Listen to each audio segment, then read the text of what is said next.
Muted. Muted. Muted. Muted. Oh, there's echo. I think it's my phone. In different squares.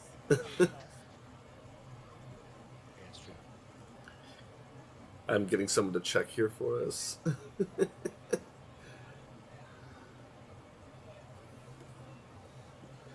Well, let's just keep talking so they can see if it's working.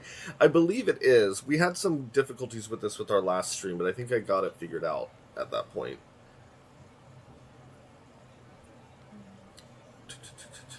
Oh no, Eleanor's camera's just running off without her. Sorry, I'm looking in the wrong spot for it. I'm looking in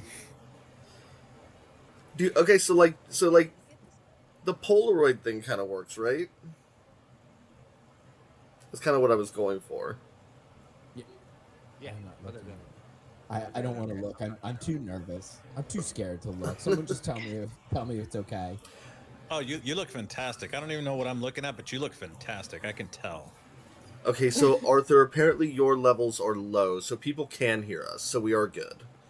All right, that's excellent. Nice. Hi, everyone on Twitch. I hope you're all having a great evening. I know I am. Yeah. With your presence here. Aww. Oh, people's cameras switched. Oh goodness. 1 second. I'll get that fixed. I'll get that fixed for the update. I'm so sorry because it's just Eleanor mentioned that like 2 minutes ago. She's like, "Hey, everybody, your camera switched." I totally missed that. I will get that fixed when we're not live. If everyone understands, I do apologize. Yeah. I didn't even notice. Whatever you want. I didn't even notice that happened. Just call me whatever you want. It's fine. Okay, well, Jarn, we are good.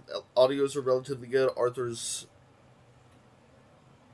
So I think that might be you, Eleanor. I think your audio levels might be low, is what I think was.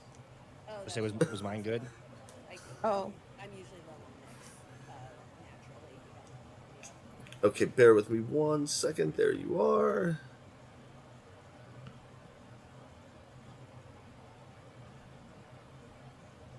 Say something for me, Eleanor. Testing 1, 2, 3. Is that any better? Still sounds kind of low to me. Why am I?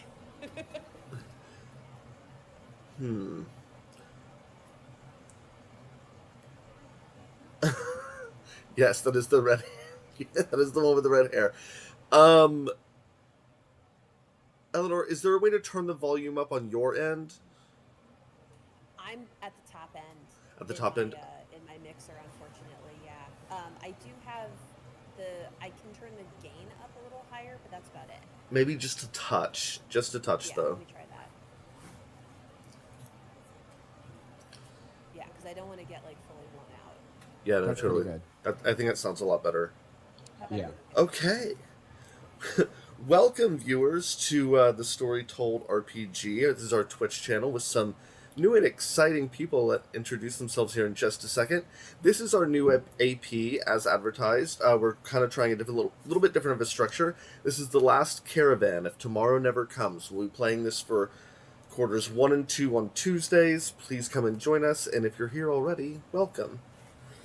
But I'm going to pass it over to Jarn, our GM, and he'll let everyone introduce themselves. Welcome, and thanks for joining. Oh gosh, now I'm gonna stop, look at the camera like, weird, and just be like, hi everyone, Just Jarn here. You can find me on Insta as well as Blue Sky, as well as start playing as Just Jarn. I am going to be leading this caravan through the continental USA, going from the East Coast all the way to the West Coast after a devastating attack from extraterrestrials. The land is going to be covered in the early frost of winter, and for the most part, they're going to have to survive. But let me not say anything further because I don't know what's going to happen. Let's go ahead and turn it over towards. Let me see who do I have on my right hand side? Nate, I got you. I get to go first. This is so exciting. I was also very nervous about this, so I kind of maybe brought this upon myself. Hello, everyone. Welcome. Thank you for your time and attention. My name is Nate. My friends call me Nady, so don't be shy. And you can find me on all of your favorite social media, so Instagram, Twitch, Threads, and there's one more. Oh, Discord. You can find me on all of these at Nady Danger, and I am super excited to be here. If you need anything else from me, just let me know. So I'll throw it back to you. Oh God, it's me. I get it. No, I don't want this hot potato. Oh. Eleanor, here, grab it. I got it. Hey everybody, I'm Eleanor, aka Foibles and Fables, aka that redheaded woman. We need to get that on a T-shirt now. It's like I'm like every redhead. It's like my secret desire to be nicknamed Red. So anytime I get it, I'm like, take it more. Yeah. So I am a actual play performer, GM, both online and in person. And are we doing character names yet, or just introducing ourselves? Right now, just introducing ourselves, and then we'll talk about characters in a minute. Okay. Well, then that's all I'm gonna say. Please, let's not make her mad. Everybody call her red or magenta. You accept magenta? No, it's red. I do like Madge though, but We yeah, could just call her a different shade of red, like every time we address her, except red. If you can't handle me at my crimson, you won't want me at my scarlet. Don't deserve you anywhere else. I'm not gonna lie. As we said, hey, let's give new colors of red. I tried to think of like multiple colors of red in my head, and I was like, red, Yeah, me too. hot red, and then scarlet and crimson, and I was like, man, that was really good. Gosh, what's that really light red? No, gosh, Pink? no, not that one. So I'm gonna go ahead and check this potato over towards Serena. Hello, I'm Serena Amun. You can find me on Twitch and Instagram and TikTok, and I'm fairly new to actual play, but I've done a lot of TTRPGs, so I hope to bring some fun vibes to the caravan, and yeah, really excited to be here. So All I'm gonna say is that we were all expecting the fun vibes. Honestly, after the character that you had, kind of shot towards us, I was just like, oh gosh, this is gonna end up amazing. No spoilers. No so. spoilers. No spoilers. No spoilers. No spoilers. But You know finally, what? turning towards Funny yeah. story about spoilers is I stopped caring about them because I got yelled at once for spoiling a season of Project Runway that had aired 8 years before. And so ever since then, I'm just like, yeah, I don't care. Just say it. Do it. See what happens. Why would you spoil that? I'm a monster. I'm a monster. A monster. This The sounds word. this sounds like a great car conversation. Like when officially, maybe Yes. not only will we have a little adventure, but we can actually decide as a group how long it takes before you don't have to worry about spoilers anymore. I mean, the world's Let's go. ending. Does it really matter? It always matters. I'm not going to say you're wrong, but you're not right. But finally, tossing the potato last to our final member of the caravan is going to be Doc. Absolutely. I am Doc. I am the latter half of Creative Disarray Inc. We do everything from, well, I do a lot of the APs and GMs and DMing, and we're also doing custom stickers and stuff like that, and kind of creating our own TTRPG space and systems as well, so we're kind of into a lot of things. I'm just the one who talks a lot, so I try to put myself on camera as much as possible. But we can be Creative Disarray Inc. On Instagram and Threads right now, and kind of looking at expanding that in the future, so maybe links will come out when that does happen, but we're just going to get off the ground now. Happy to be here for sure. Excellent. Awesome to hear that. All right. So we're going to be setting up the backstory just a bit, just to kind of start giving you an idea as to what to expect. At some point in our present history, one night, this massive object appears within our skies. Immediately, everybody looks in wonder, surprise. Some suspicious of it, others kind of yearning to see. Curiosity always being a quality the humans have.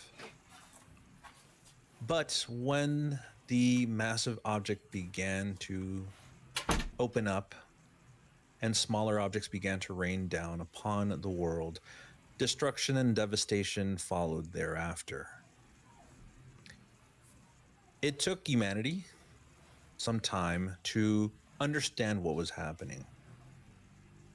Eventually, though, a force was created in order to fight back against this extraterrestrial threat to our world.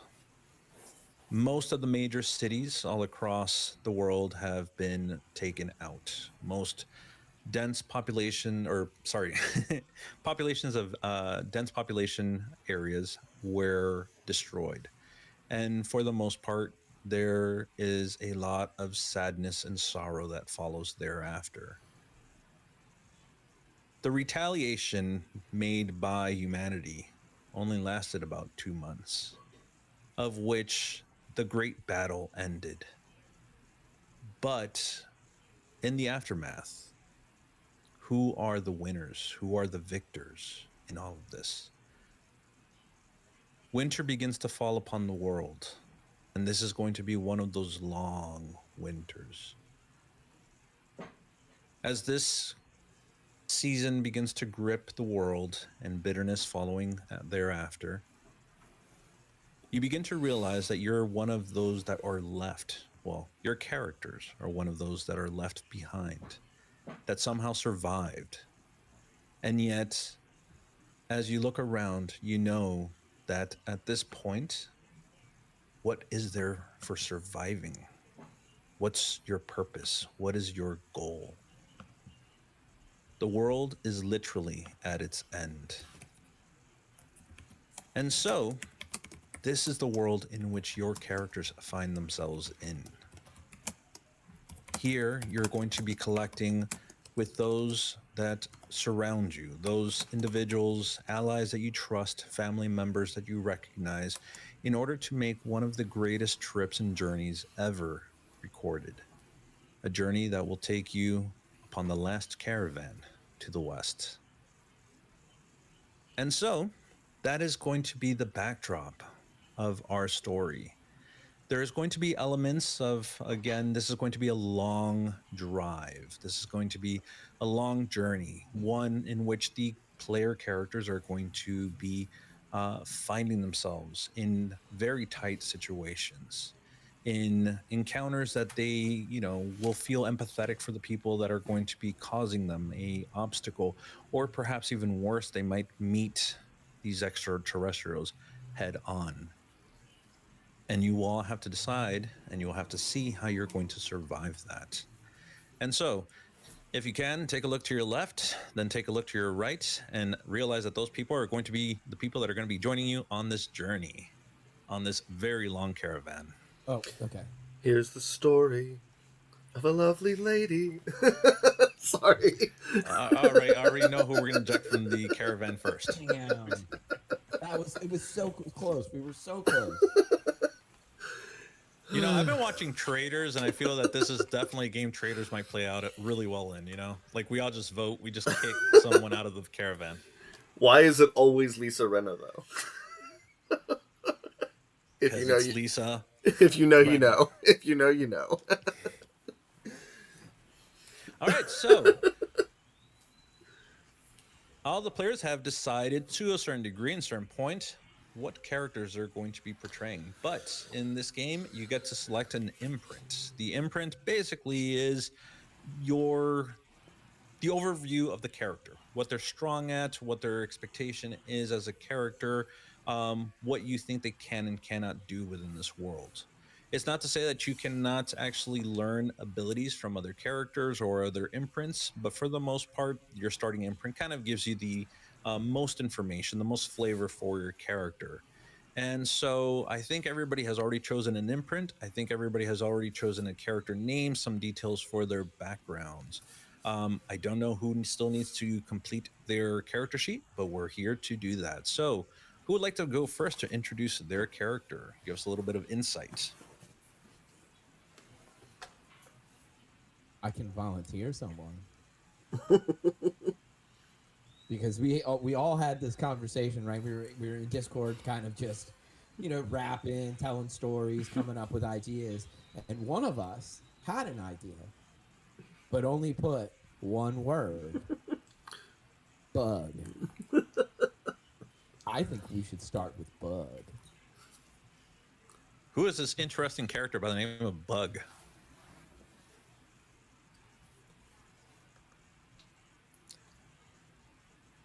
Turn your sound on.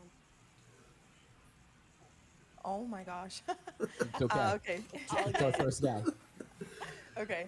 Phew. Okay. Damn. That means you guys weren't not listening the whole time. No problem. I will remember that. I know you. I know you're great, giving a great speech about your character. I was just No, kind of yeah. like amazed. It was so good. It was so good, but you missed it. So back to square one. No, I was saying I don't have the character sheet filled out, so we can do that. Um, but for my character, especially after the introduction, um, I was kind of thinking that she could be kind of like a minor part of the people that were supplementing the war, in from the mines, getting all the materials and stuff when it all happened, and then she somehow got stuck. Um, Perhaps some. Um,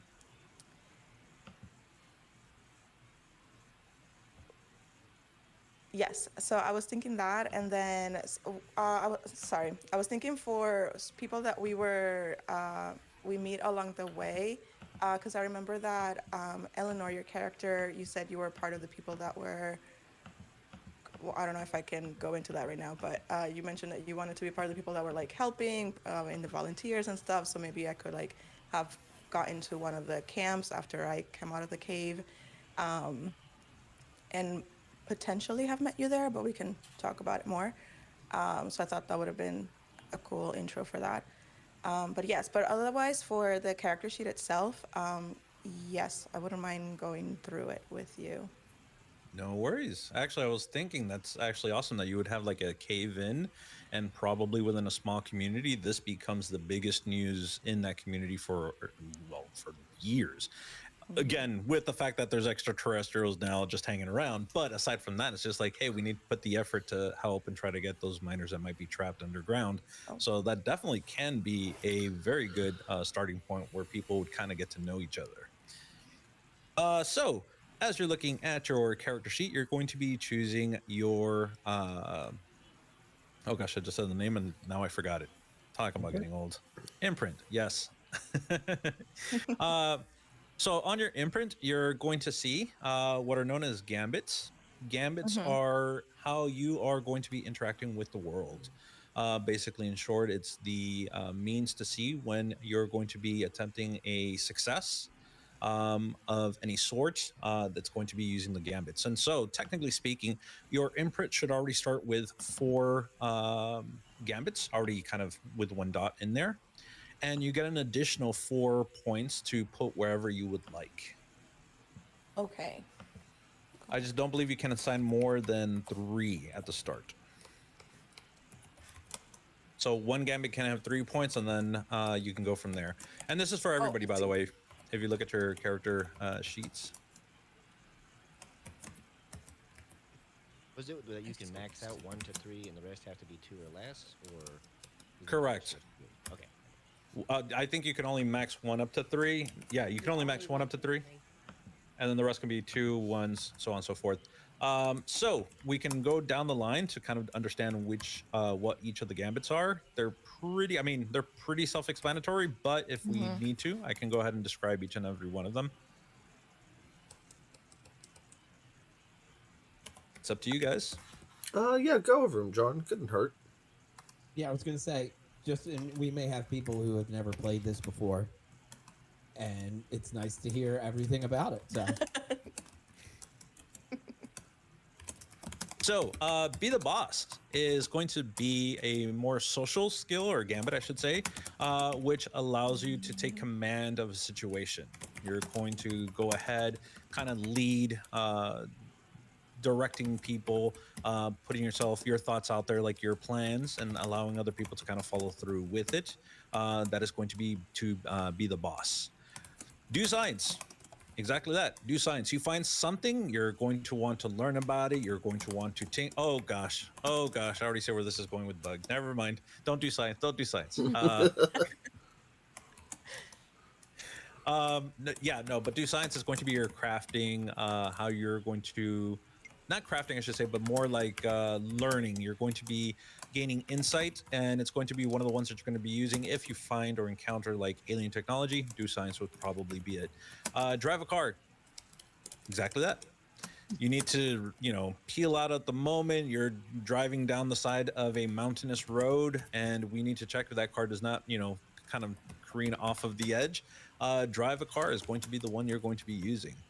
Fight under pressure. Fight under pressure is melee attacks. This is when you're in close range. You can technically use a pistol with fight under pressure, but it just has to be that you're in close distance. Whoever you're engaged with is just an arm's length away or so, and that's what fight under pressure is going to be. Harmonize with alien stuff. Well, I mean, sorry, I mistook do science with the harmonize with alien stuff. I forgot that harmonize with alien stuff literally exists. So everything I said with the harmonizing with alien stuff is exactly that. You're going to find out like alien technology. You'll be able to work on it. You'll be able to investigate it, and you maybe even you might be able to adapt it to be able to use it. Lie and trick. Every bard's favorite, two skills that they use. Lie and trick. Exactly that. Telling lies, being able to kind of convince other people to believe in something you say or do, as well as being again tricksy, for lack of a better term, to where you're going to be able to try to take things from people, trying to do stealthy things. Rig and repair stuff. This is where your crafting is going to also be, or mainly located at. Rig and repairing is the way that you're going to be able to fix your car. You're going to be able to fix your items. Each item has, most items, I should say, have a life. Sorry, a quality of life to them where they're going to be used up. And once they're used, you can't use them again. But rig and repair would allow you to actually fix those items to be able to use them longer or to improve them as well. Search and survey. Basically, you're tracking, you're looking around, trying to get information wherever is a surrounding or region. Search, of course, is going to be the tracking portion. But yeah, that's the way that you're going to be able to like navigate a wilderness or try to find someone within a town, trying to get as much information as you're looking around. Sneak around. Stealthy, can't help or can't hurt, mostly when these extraterrestrials are around and they have weapons that you guys probably have never seen and you don't want those weapons turned towards you. Also, if you come to a location that is guarded by individuals seeking items or further equipment, you might want to get around them as opposed to go directly through them. Sneak around is going to be it. Take aim, opposite of fight under pressure. Take aim, you're going to be using your weapons to shoot long distance. This can be from a rifle to using again, throwing darts, throwing stones, things to that effect. That is what take aim is going to be. And then finally, talk it out. Talk it out is going to be your diplomacy, persuading people, talking to them, trying to convince them to do something. This is basically the most diplomatic way of actually interacting with an individual. And so, those are going to be all of the gambits. Um, when you start the game, you're going to be starting. You're going to be looking at your character sheet. Your character sheet probably already has 4 gambits kind of filled out for you.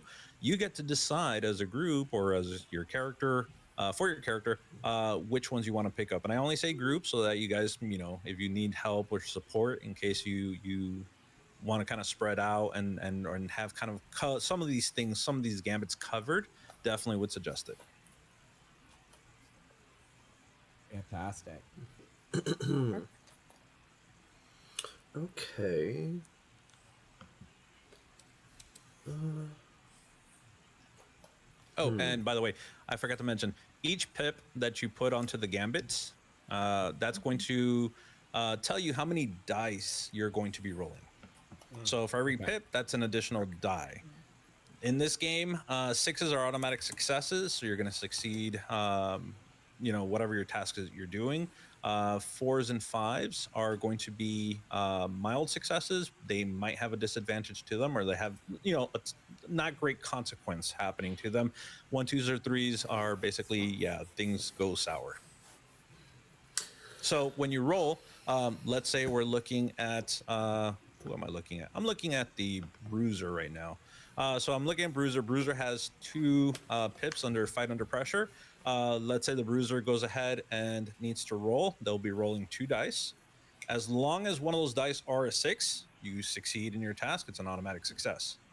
If you roll anything lower than a six, then we'll see which is the highest die, and then we'll kind of calculate from there. If you roll ones, twos, or threes, I mean, the Bruiser's Sorry, going to take a hit. sorry, Jarn. Yes. If we have 2 pips, that means we roll 3 dice. Isn't that correct? Sorry, my apologies. Yes, 3 dice. Awesome. So we have a base of 1. Yes. Yes. Okay. Yeah, no matter what, we're Oh. going to roll a d6. So, I was just quite. gonna say, yeah, Sorry, Nate. No, go ahead. So, Jorn, is it better to have a few skills at 1 and a couple at 2, or should we definitely be like hyper concentrated? So you're going to be earning more pips as you go along, as your character gets stronger and whatnot. It really depends on you, how you feel your character would be. Would you want a well-rounded, or would you want a more focused character in that array? My only suggestion is talk to your group, because if anything should happen to the driver and all of you can only roll one die for driving a car, that might not be a great scenario for the group as a whole. Sure. yeah. I'll say even when I'm looking at doing the Bruiser side, I kind of did a little bit of both. Like I stuck to really solidifying what the role imprint is, and then kind of took one pip elsewhere. So I went with kind of sticking with being the boss, because I took that as kind of the intimidation skill, as John kind of mentioned it. Like if you're in those situations where you really need to get, not even just the group is how I took it, but when you're interacting with the NPCs and whatnot, of kind of getting that forcefulness out there. And then I kind of went further into the fight under pressure to make sure we had that melee and post combat kind of covered, given that that's kind of what the imprint is. And then I kind of stepped a little bit out early, because it was also driving the car as 2 pips, and went into rig and repair stuff to be of assistance, because it made sense to me. Got it. I don't know if anybody else was going to do that, but to help Bug with that stuff, to have somebody to have support that's also going to be driving early on, is how I kind of approached it. Yeah. So sticking on where because I noticed it was, we add 1 dot to the gambit when you get to a new region. Hopefully we continue to make it to new regions, obviously. Yeah. And, kind of starting with what the base of the imprint is and building off that, and then spreading out. And role play wise was my kind of idea of like learning from Bug, or learning from Caitlin, as far as whichever one direction those kind of go. Yeah, I think that's kind of what I did. Like, I have the do science at 2, and then I have the harmonize with alien stuff at 1, and then rig and repair at 1. So of those 4 extras, I raised the harmonize with alien stuff to like keep that level with my science, and then added sneak around, take aim, and talk it out to be backup if necessary. Okay. I think I have a good idea as to how we should, as a group, handle this, right? There are a couple of things on here that I think are like important skills, right? Obviously, we need to have somebody that can drive a car, and then we need somebody who can be a backup to drive the car. We need somebody who can rig and repair stuff, and well, I would say this: driving a car, very important. Fighting under pressure, or fighting in general, really important. Um, and then everything else, like we have a healer. So I'm looking at the healer. What is the healing skill in this?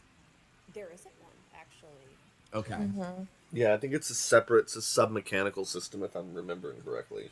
Okay. So as the bandage, the 4 gambits that I get my pips in are be the boss, rig and repair, search, survey, and talk it out. um, Given my character's backstory as being a bit of a people pleaser, I did put 2 extra pips into talk it out. Okay. I'm happy to move one if we need to. I put another pip into search and survey and be the boss, and then I still have the 1 pip in rig and repair. So my extras are only going towards ones that are for my my imprint, but that doesn't mean that I can't do a scooch if we need it. Yeah. Because I'm going to be running the talker, and the talker has 2 in talk it out. And I also have a lot of skills around talking it out. So the basic idea for me was talk it out. Um, I thought that between the 2 of us, Eleanor, or Red, I apologize. I apologize.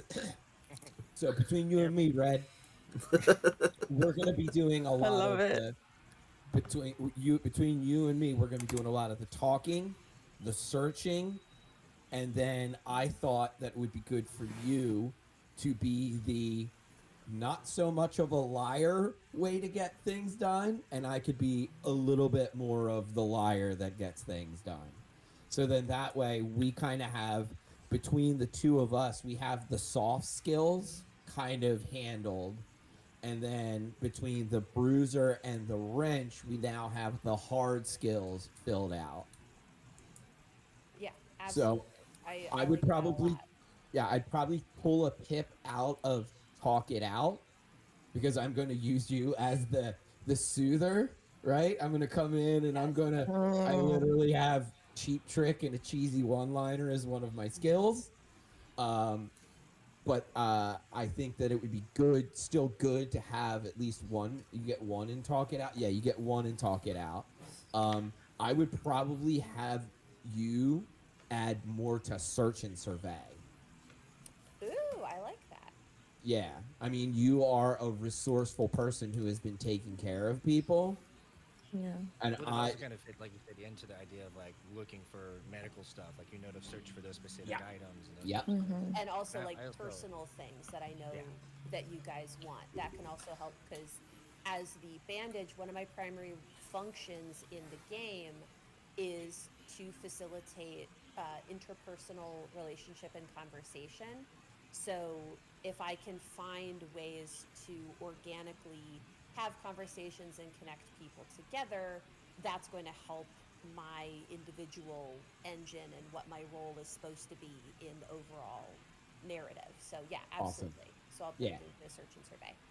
yeah, I like the Okay. tiered approach though. We have a smooth talker, we have someone to back it up and like smooth it out if it goes wrong, and then I yeah, can just get Yes. mad and throw yeah. hands if we really need to. So we're Yes. working on a Yes. multi-tiered And strategy then so of then with that communication. being said, so looking at mine, I definitely based solely on the story of my character. I have to put 1 pip in fight under pressure. I don't know if anybody had. I don't know if we're getting into the characters yet, but at least one of my pips is going to be in fight under pressure. I have 2 in talk it out. Um, I think I'm gonna put 1 in fight under pressure, 1 into lie and trick. So then I'll have 2 in talk it out and 2 in lie and trick.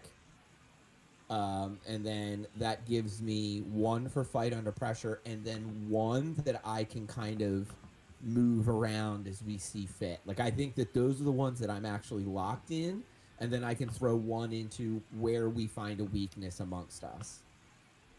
So to further add to this, so you guys can actually start working on that as well, and this might help you considering your special abilities.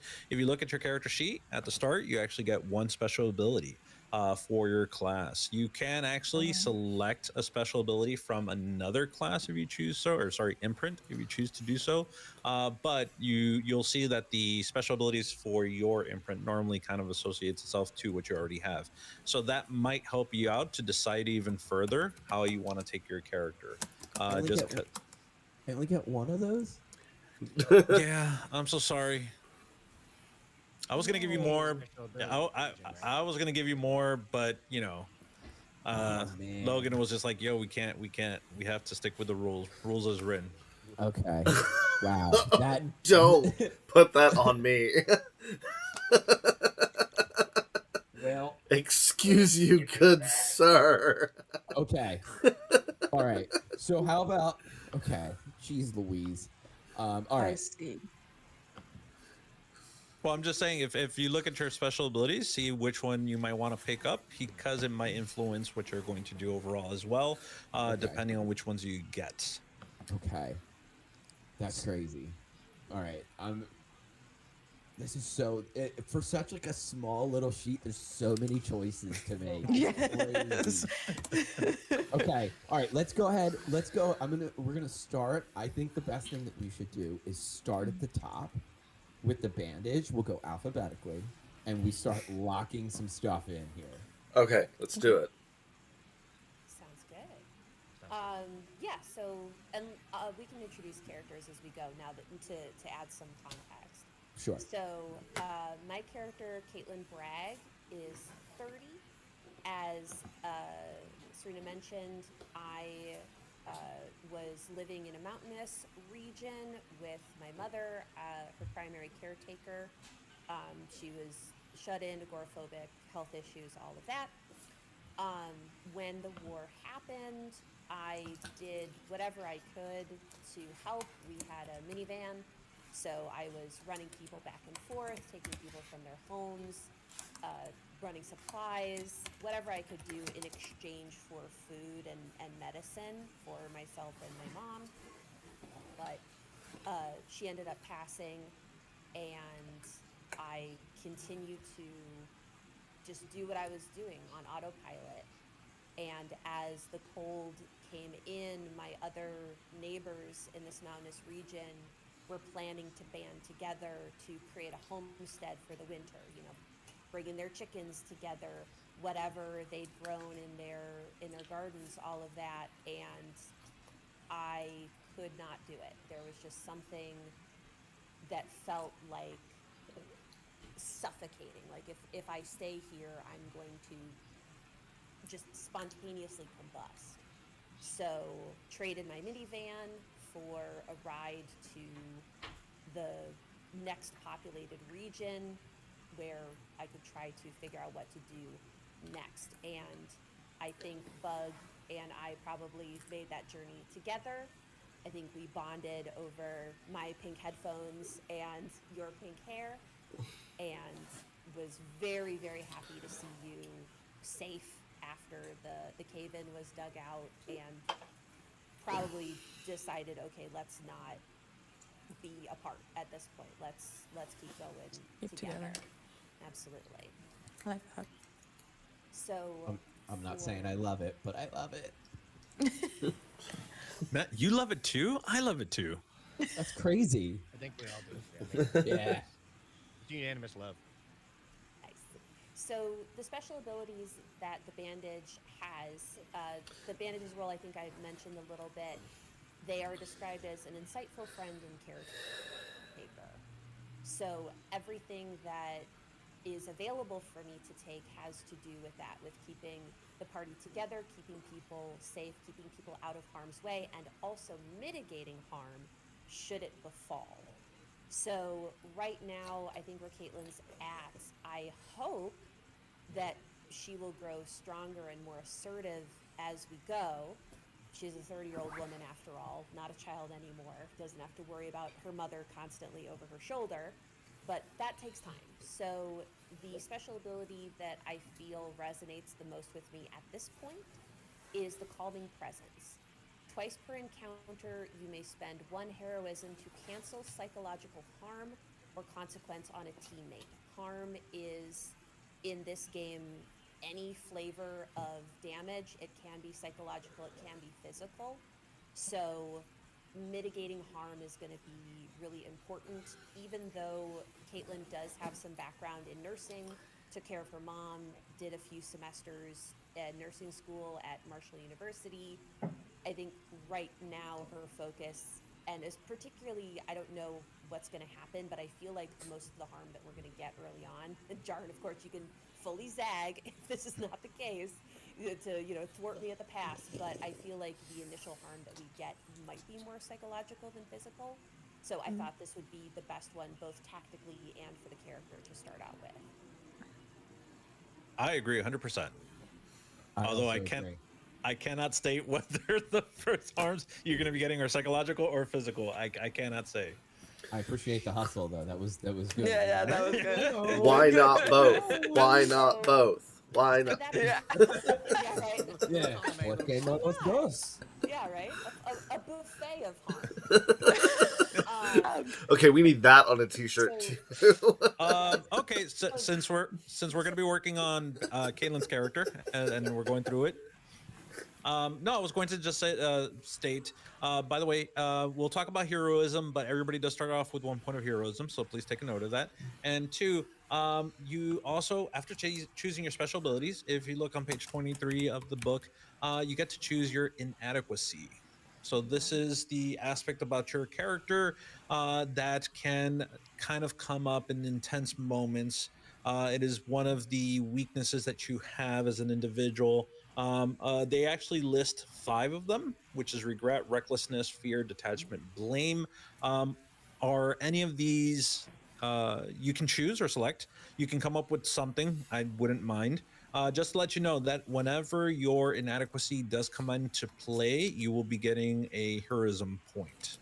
So just letting you know, it's supposed to be like a moment, a complex moment, where emotions are high, and at that moment, you're going to try to resolve it with your group. You're going to try to resolve it with yourself, but you will end up actually getting a heroism point if it triggers. Yes. So I chose fear as the inadequacy.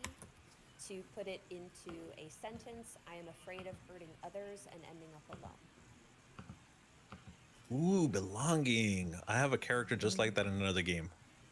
That is great. I love that. Yes, I do too. You do too. Oh my god, dude. That's it. That's it. She creates her character. We're done. That's it. We did the last Caravan, guys. I hope you enjoyed. That's it. That's that. Listen, can we just do 10 episodes of just that?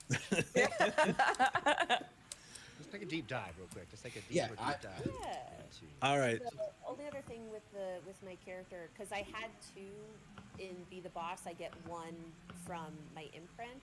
I was wondering if it would be better to put that 1 in Drive a Car, if we don't have like a backup driver. I was gonna say because I added 1 in Be the Boss since I start with 1. I added 1 to drive a car since I start with 1, so I'm at 2 and 2 on those. I added 1 to fight under pressure, so I'm at 3. So for Be the Boss, drive the car, I'm at 2. Fight under pressure, I'm at 3, and then I added my extra 1 into rig and repair stuff. So I'm okay then with not the older guy that wants to yell at people and get them to do what we want. So if you want to put it in the elsewhere to make it more blended for yourself, and if it fits better, we could either have 2. I mean, it's not gonna bother me anyway. It So- might be good also to put it in to do science, because I think Wrench and Stargazer probably have that, eh? Correct. Wrench. Well, only Wrench has actually- some- Yeah, Wrench drive has a rig and car repair. Rig and repair. Do some science. Do science. That actually Do kind of. science. I took 2 years in nursing school. I know a little bit about science. Yeah. Yeah, It's less about the My character, subject. not me. Yeah, it's less the subject and more the critical thinking skills. One of the things you're going to learn about the talker is that I don't do research. I'm all vibes, baby. Oh dear. Oh boy. Notes. What do we need notes Oh dear. for? Oh dear. So no. So we'll go ahead and we'll wrap up bandage with inventory, but we'll do that afterwards, so like that everybody has a Wrap up chance bandage. to look. Nice. Nice. No pun intended. But moving down the line, because I think that's going to be all for bandage, except for the inventory. We'll cover that in a moment. We're going to move to the bruiser, which I do believe the bruiser has been giving us a lot of insight as to the gambits that they've selected. But tell us a little about your character. So For sure. Yeah. Arthur the Sledgehammer Simmons is a retired boxer.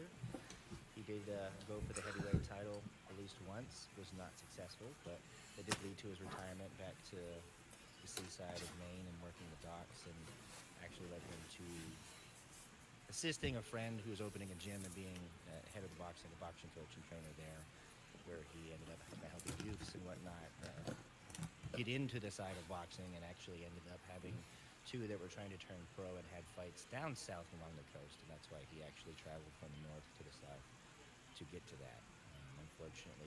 Fortunately, they were successful. After that, his focus, the following day is when everything kind of started happening, and the 2 months of everything we've already kind of dove into a little bit as far as the war and whatnot kind of occurred. So his entire focus was keeping them safe and getting along to. He actually wanted to go west for other reasons, and finding out that that's actually the safe place to be. But he actually has family out there, a wife and kid that he was separated from a long time ago, just for other life reasons that he was actually planning on reconnecting with after this blue boxing tournament and stuff happened. So he already had those intentions to go and has other focuses along that pathway. But he did manage to get them at least back up to DC and onto a train that was kind of put together by some survivors to head west and headed that way. But he actually had to step off and play hero a little bit and kind of fend off an attack that was happening at this station so they could take off. So the the two students that he had have already kind of started their journey. He doesn't really know where they are. So he has spent the rest of his time heading a little bit further north and just trying to find a pathway or group to be successful in making that journey himself as well. And along the way, just continuing that role of filling that part of himself, of being the protector and kind of like the husband and father that he failed to be while focusing on what he wanted to be in other places. So regret is a big thing for him. That's the inadequate I took. He had the option to actually keep his family, but he chose to take the fight even while he was injured. And that's why part of the big thing that he regrets is they headed west because of that issue. So he feels like a lot of his decisions sometimes can lead to further regret if he doesn't just drive an issue home that he feels strongly about it, or protecting others and doing what he thinks is his whole purpose in life, is kind of being the protector and fighting. So that's what I try to gear other things to. That's why I went into the gambits. Um, I don't think we really fully fleshed out. I know we've had a couple ideas of how we kind of all got together and those types of things, and we can obviously dive further into that when we each know the rest of our story side. But as I did talk about the gambits, as far as being the boss, going with two, an intimidation factor, putting two into drive a car, and up to three for fighting under pressure. Just makes sense if you're throwing hands, I suppose. And that one in rig and repair stuff, I figured just obviously taking the car thing, and it makes sense to have some of that background, working docks and being on boats and stuff. It makes sense backstory-wise too. And for the special abilities, I was kind of on the same place. I know we get them as we kind of go along, but I was obviously looking at double barrel a little bit, but impossible endurance or rally driver were kind of what I was looking at to start. But I don't know if the group felt that maybe rally driver may be more important to keep a car together as long as possible if we do need to get through impassable obstacles in small areas. I don't know if that's a more important one than I'll just kind I of mean, be able to get behind. double barrel sounds really boxer like, you know? Yeah. It does, yeah. The ability to Yeah. just two-piece someone, sounds That was going to be my other question: is if it's double barrel, obviously second use of a weapon, and obviously we can get into inventory and possible weapons and things like that. But just throwing hands count, like the Henry Cavill cock and both. Is that part of it? bro. I mean, let me look at the rules here for a moment. Yeah, it does, because it would be amazing. I love that idea. I don't even know it's in the rules. I lied. I wasn't even looking at the rules. I'm sorry. It's amazing. Yeah. No, honestly, because I was sitting there, I was like, double barrel, but that sounds like it belongs to, like, some kind of, like, shotgun, something big, some weapon. But it's just Right. like, doesn't really say you could expend the second use of a weapon. It's just like, yeah, I got two fists. I can use them, right? Yeah. Cock those, dude. That's like That the one-two greatest combo. thing that has ever happened to me in my entire life. Henry Cavill cocking his fists. Yeah, And if you don't, absolutely. and if you're not sure what it is, just Google it. Just Yeah, Google just it. Google Google. it. There's Just literally Google. entire Google it. interviews about just that improv Yeah. session. I But he got in mean, trouble because he didn't do it on the retake. So there was oof. another retake. So. That's why. Listen, I have but one. Hear me out. Just one. Hear me out. Well, now with that in mind, that I can do the double arm double barrel, then I think we'll go with that. Just in Yeah. I assume danger is going to be there, and have to serve the purpose. And as we get along, I think the protection stuff makes more sense to come down the line. So I think double barrel makes sense.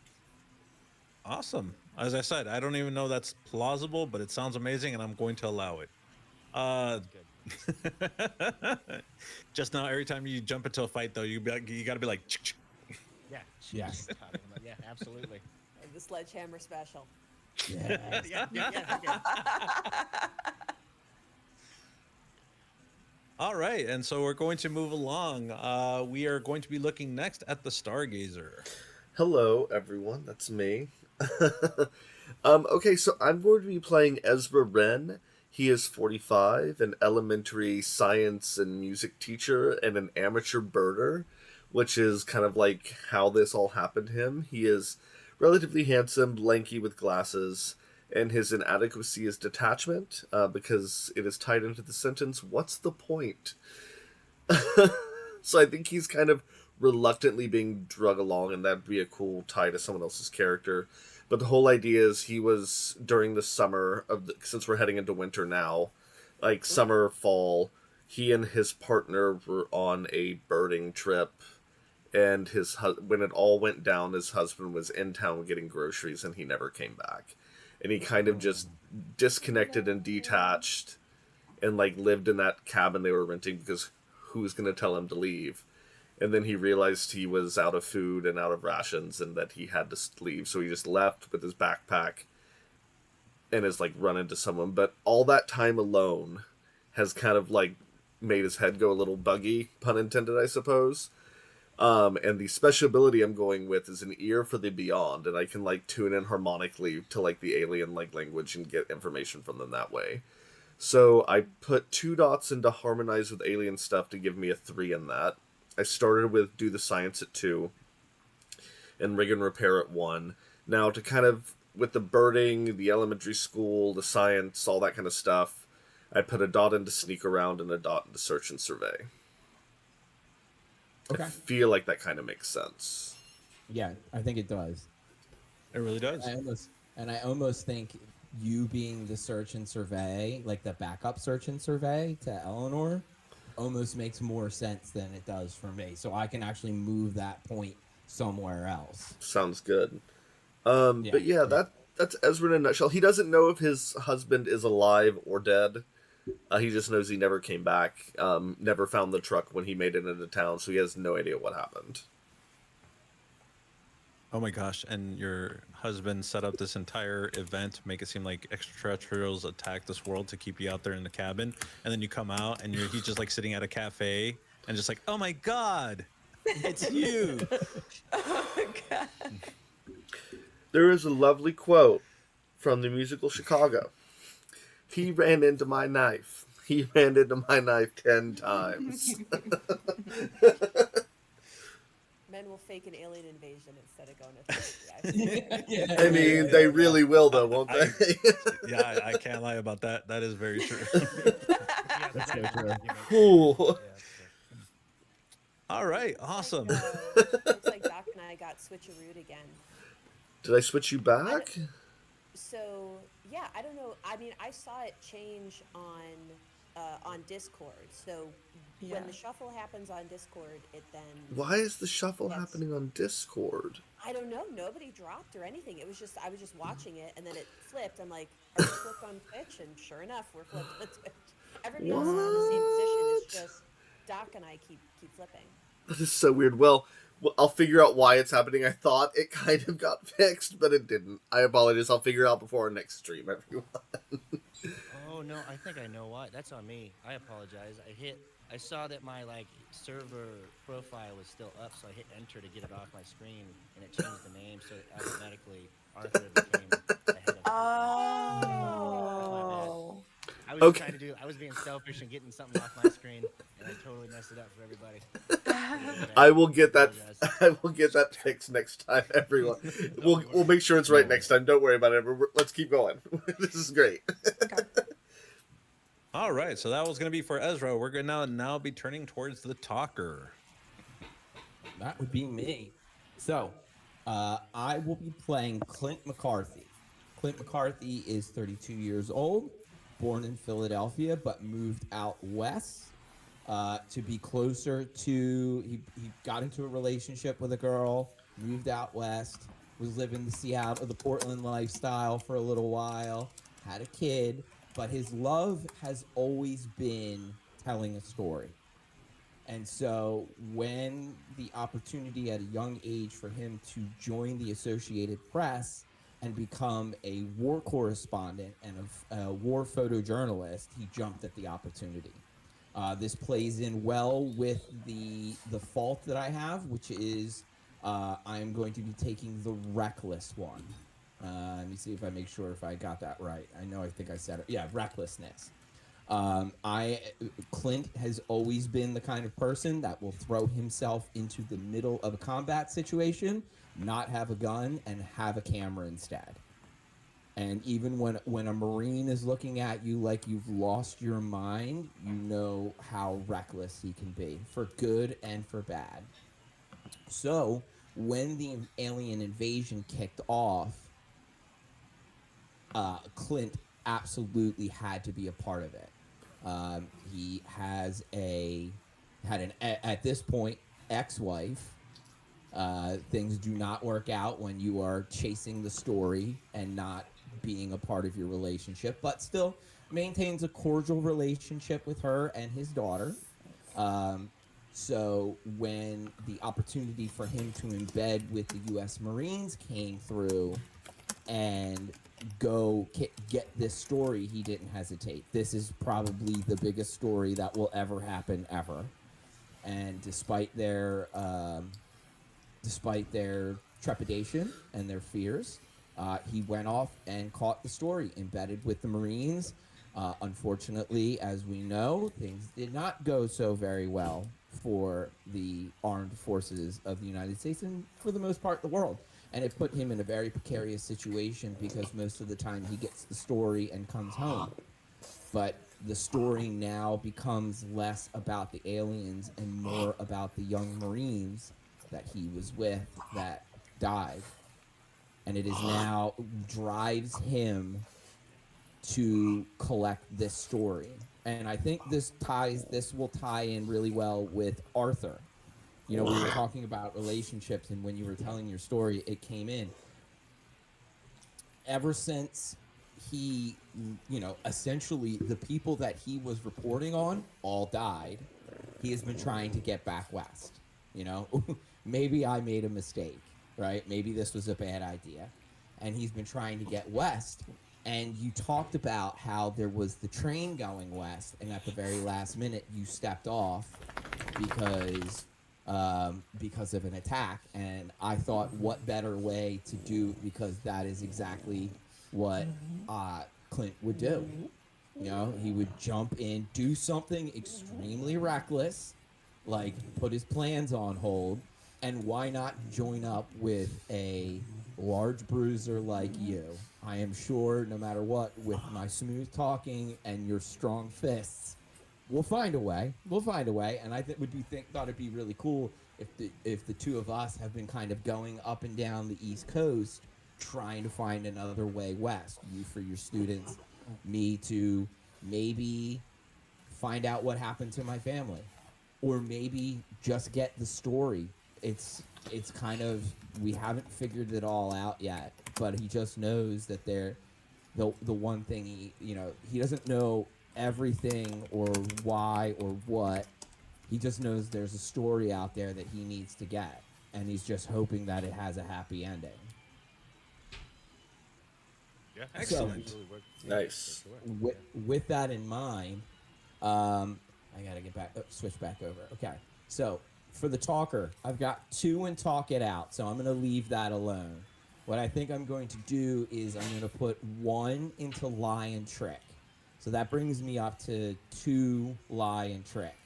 I don't necessarily see the other one that I have as a point and be the boss, but I don't think I need to add any more to that. I think I've always let Arthur be the boss, you know? He does a lot better, you know, if you lead with threatening and then come in with the reasoning, it works so much better.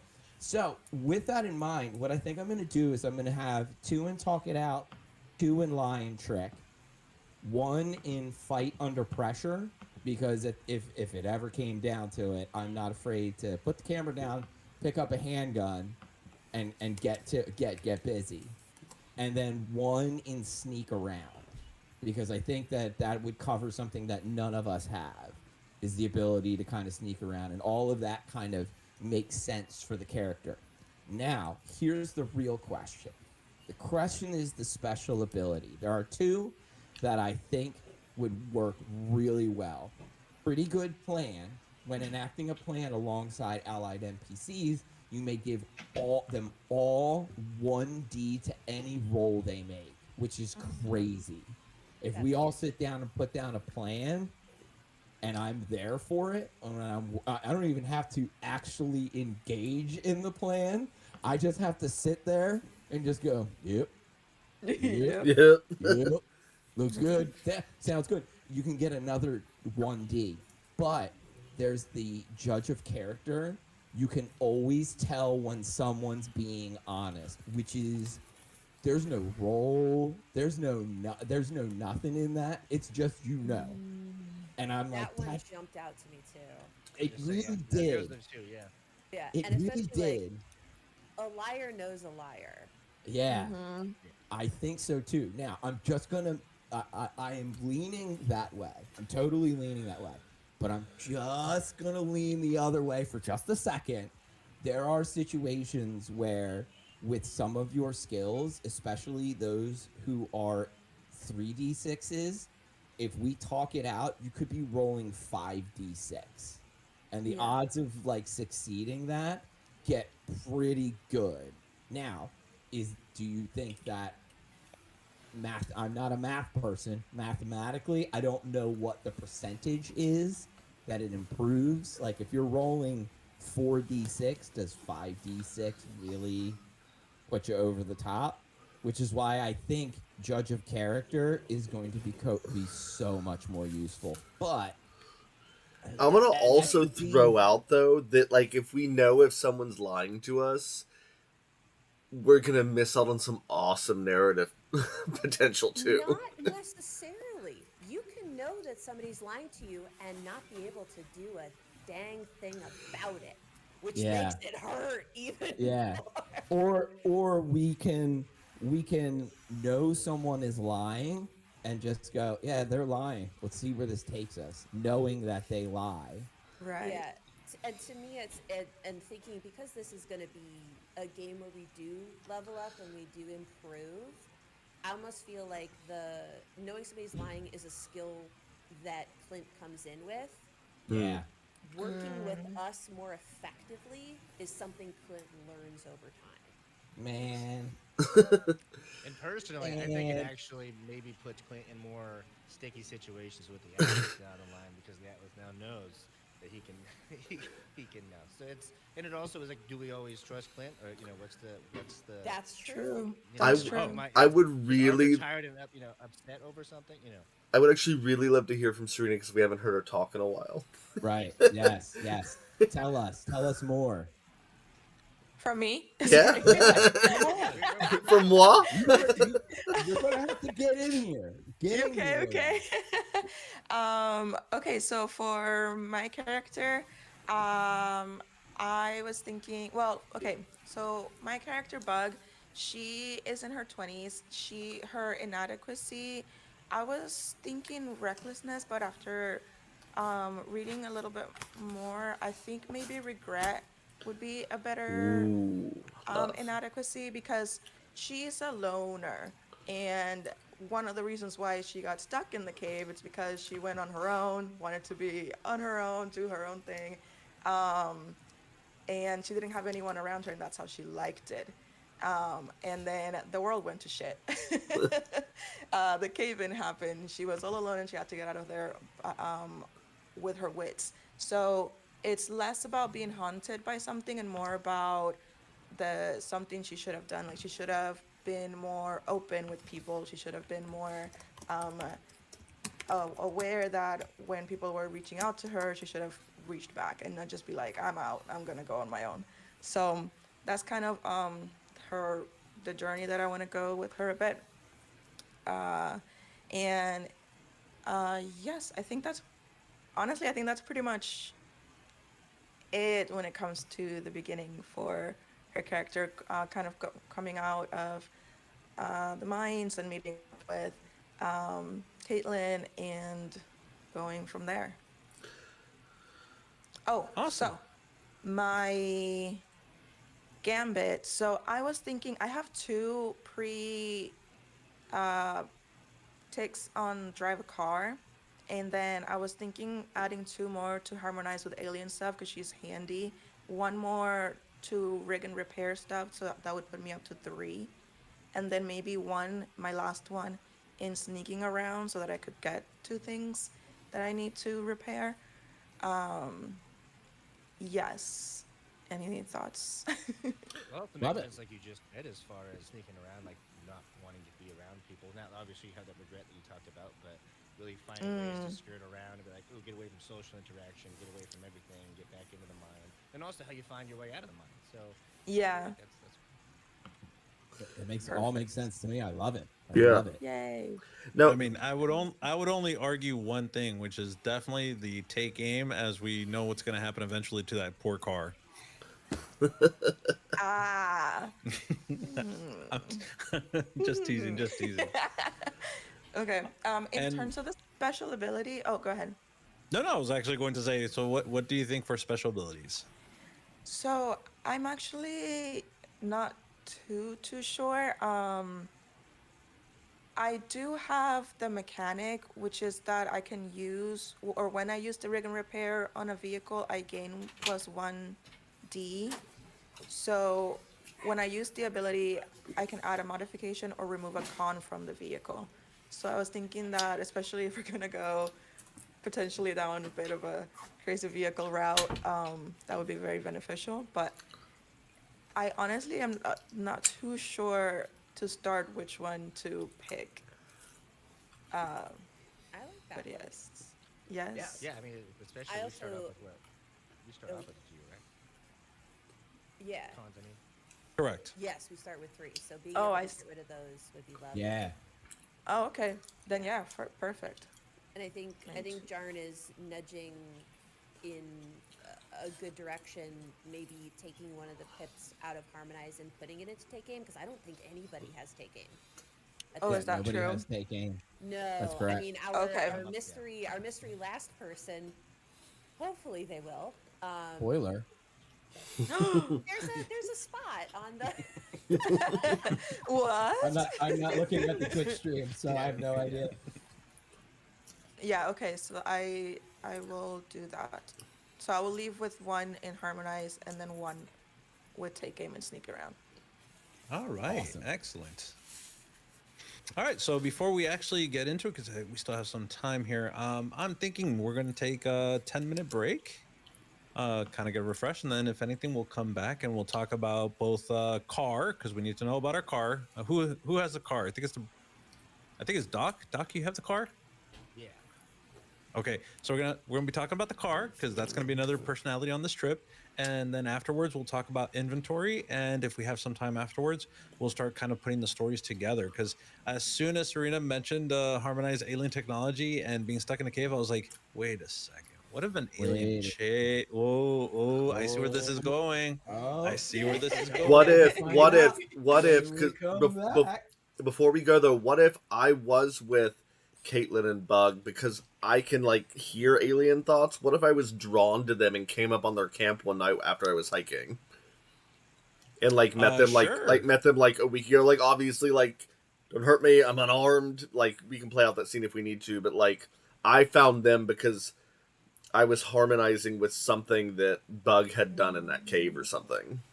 I'm sorry, Ezra. At this point, it's not even that you're harmonizing with anything. It's that you're probably bird watching when all of this was going down, and that's when it's just like, oh gosh, something is wrong, and that's when everything Well, happens. Yeah, the scene that I had in my head was Bug and I getting dropped off in this like populated area, whatever we decide the starting location is, and we just we see you with your backpack, kind of like wandering in, and we're like, this gentleman might need some assistance here. At least for Caitlin being like, oh dear, what's wrong? Could you Are you imagine? okay? Could you imagine him just being like, "Wait, what happened? Hold on." And on that note, we're gonna head to break, everyone. We will be back in what, Jordan? 10 minutes, 10 minutes. roughly. Okay. 10 minutes. Yeah. I'll see you there. See you there. Okay. Yeah.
I- We're back. okay.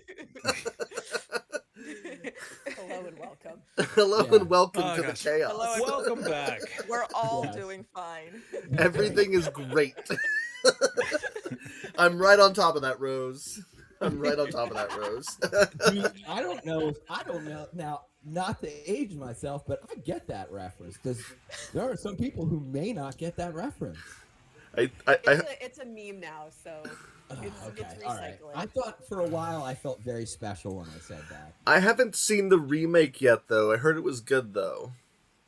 Wait. Yeah, they did a remake. No, please continue. I'm not looking up. Don't tell mom. This is by far turning far more interesting than I thought. So we may just stay on here for a minute. Um, all right, so we have our characters somewhat kind of already formulated, put together. We're still working, we're going to be working on putting their story together, but first and foremost, we're going to cover the last two things. First and foremost, we're going to be covering the inventory. So if you look at your character sheets, you're going to see that you have several spaces kind of designated for inventory, which you're going to be playing Tetris, trying to fit that inventory in there. When you're selecting inventory, I do believe it's on page. I'm sorry, I got to scroll back down now towards the inventory. I do believe it was page 77, I want to say. Here we go. Starting inventory. Awesome. 76. I was close. Starting inventory. 76. You're going to be able to pick an item. Now, items have several traits to them, and they have sizes. The sizes are going to tell you how many box you would click off trying to fill it into your backpack. If you notice, some of the backpacks normally will have like two squares that are kind of a little fuzzied out. But just by letting you know that those are spaces you can't use just yet. It will open up eventually. And so you're able to go ahead and like put an item that is like, let's say, two spaces within two spaces as long as it fits. So when you're starting off, you can either get two items or one item that gets up to three spaces. It's up to you. They have basic inventory items that you can look at, weapons, like sort of like more role playing items, flashlights, things like that. You also have items that are specific to a imprint.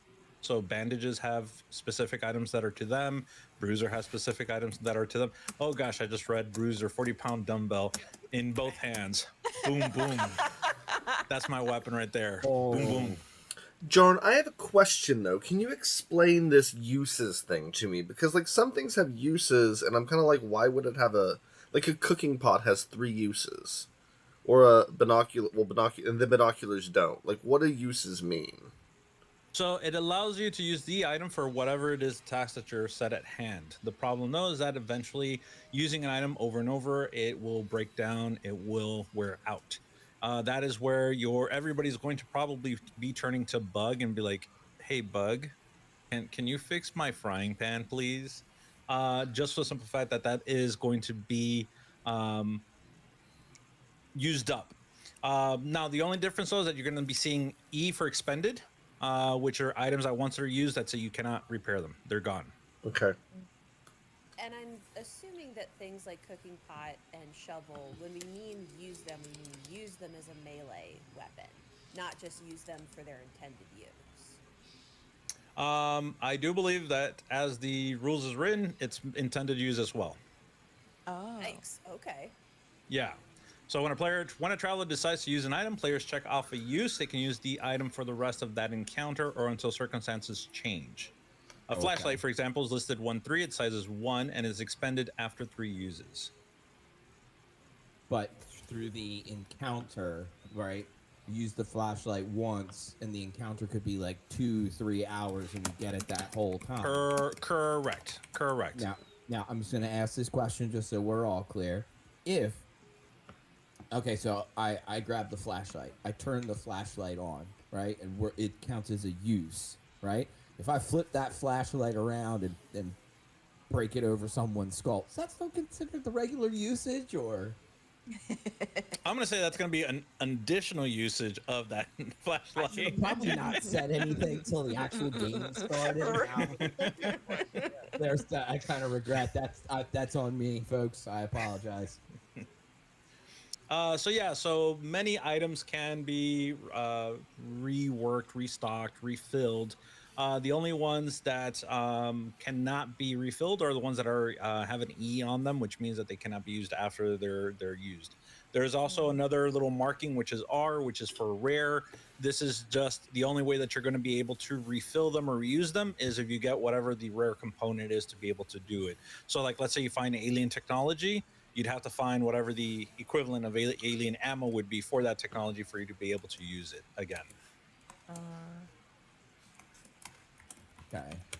All So in the right. case of shotgun, is the R really for like finding more shells in that instance, or is it the actual use? The R is just basically that once you're depleted of your weapon or that item, you can't use it again until you find whatever it is, the rare item to restock it or reuse it again would be. Hey, Jordan, what if there's not an item listed? Like, if I wanted a guitar, like, can I have a guitar, or does that count as, like, a slot? That is a great question, and honestly, I appreciate that. So you can actually not every item in the world is listed, and this is a post-apocalyptic world, and chances are you're going to find things that you might like. I'm thinking, hey, I would like to have a Game Boy. You for sure can find a guitar. Guitar was going to Guitar. probably guitar is probably going to be a size 2 though, not a size 1. Interesting. Okay. Yeah, just because if you look at baseball bat is a size 2. A guitar is just as about as big as a ukulele, maybe a 1. You want a Okay. ukulele instead? Nah. Now, could I potentially have some guitar strings that aren't zero slots, considering a wedding band is zero slots? Uh, Guitar strings, I'd be fine with that. Okay. Okay, cool. Then I have equipment figured out. Now, Okay. some items on the list do have traits on them. The traits you can actually see what the meaning is on page 75. It kind of goes over all of them, which is armor X, harm X, heal X, noise X, shred X, targets X, slow, close near far, close strike through, blind stuns frightens, burning bleeding, pull push. So those traits will come into effect when you're using your item. Item that does harm, you can use as an actual weapon. Uh, Noise. So just to let you know, noise. While you're traveling in a region, so you guys are going to be starting off in the map, literally within the Ash Ridge region. As you're traveling through the Ash Ridge region, um, the more encounters you have, the in, uh, more things that you do within the Ashridge region is going to get you sort of like infamous, right? You're going to be getting a lot of noise. So that means that it's going to attract the attention of not only of the extraterrestrials, but also of other groups, other factions that might be interested in finding out, hey, who's tramping around our location here? And so it might cause a lot of issue in the long run. Okay. But that we'll talk more into the mechanics as we actually start playing the game with in regards to noises. Okay. Question for um me, specifically for like multi-tool and toolbox, and is it like I can take anything out of it? If The I, multi-tool? yeah, like or for example the toolbox, then does that mean I have basic tools that I can just have because I possess a toolbox? So toolbox, yeah, toolbox will cover you for whatever tool you would need for the moment. So it's just kind of like, oh, there's this, we're trying to put up a board up and we need a hammer, and it's just like, hey, guess what?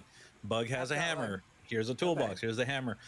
So yeah, that definitely will play that. Multi tool is kind of like one of those small tools. Usually, kind of seem like a Swiss Army Swiss knife Army or whatever. knife. Yeah, where it just kind of has like several components on it that you can use. Okay. So hear me out. Brass knuckles could count as a wedding band, right? I feel it. Wow. No, but No. no, but I appreciate the hustle coming in. I feel that's coming. Okay, so 2 items or 3 size total. Correct. Okay, but if it had, oh, okay, never mind. Um, 2 items or 3 size. Okay. so those are our starting items that we get, and then the rest we can fill out with just tchotchkes or.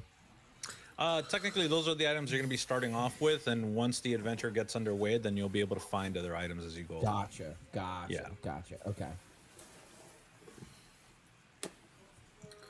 So with the 40-pound dumbbells being a dumbbell being a size two, like obviously if it's a pair, going back to the brass knuckle thing, just for size wise, would you put those as a one or two? So Did you make? 40 pound dumbbell is actually a size 2. So that'd be Yeah, taking up 2 spaces. Yeah. yeah. I mean, as far as like if going switching out of that and going with like a, I don't even know if like knuckle dusters are on here anymore. But Um, we'll say like let me see 222. What would be the closest thing to? I think gloves are one. That's why I was asking. Yeah, I would put it as a size 1. It definitely would have about 3 or so usages. I definitely would do harm. Let me see what would probably it probably be doing harm 1. So I'd probably do like size 1, usage 3, um, tags melee, and then traits close harm 1. Ooh, what if I played the ocarina instead of the guitar? I'm just saying ukulele. Have you never seen a ukulele sing? Those things are amazing. Guitar is just so big. I'm feeling a way about it. No, I'll stick with guitar. Also, you're gonna be Okay. carrying a like binoculars or a bird feeder. Binoculars. I'm picking up a flashlight Okay. and tea for my special. Uh, that's a bandage specific item. Nice. I like, by the So way, how bandage has rolling pin and it's melee harm 1 trait. You're not cooking; you're just beating the crap out of someone with a rolling pin. Literally. My roommate has a marble one that he inherited from his grandmother. I would not want that thing swung at me. That sounds so painful.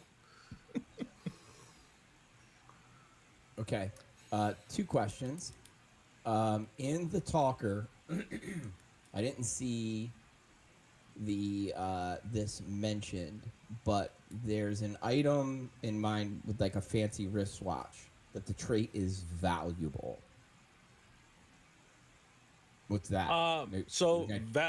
yeah, valuable is just going to be that if you decide to trade it off, one, if anyone sees you with it, anyone that is in need or desires, it's going to be one of those things that it could kind of bring attention, unwanted attention in your direction. Two, it's something that should you get into a situation where someone's like, hey, if you give us something worth of anything, then we might move things along for you. We might be more adequate to help you, and you can trade it off, try to use it to bargain. And then another question. I'm going to. So one of the items that I have is the inspirational book. That is going to be um, the kind of the journal that I use. It's definitely one of the items that I'm taking. How do we repair an inspirational book? You're gonna have to look over towards Bug, and she will make sure she has enough duct tape to put that book back together again. Okay, I gotcha. Yeah, no. So when you're repairing things, and this is not exclusive to the wrench, this everybody can participate into it. If you notice on your character sheets, there's clocks there. Some of these hmm clocks are going to be set up for you to be able to repair, to build, to create. And so we will decide what the clock is, how many slices you'll have, and then every time you take action towards trying to repair, that's going to be accounted for. And so after several sessions or several rolls, depending on how successful you roll, you may be able to repair the book, put it back together the best way that you can, managing it. I'm going to assume that, yes, some duct tape is going to be used at that point, though. Gotcha. Mhm. I just wasn't being creative enough. That's on me.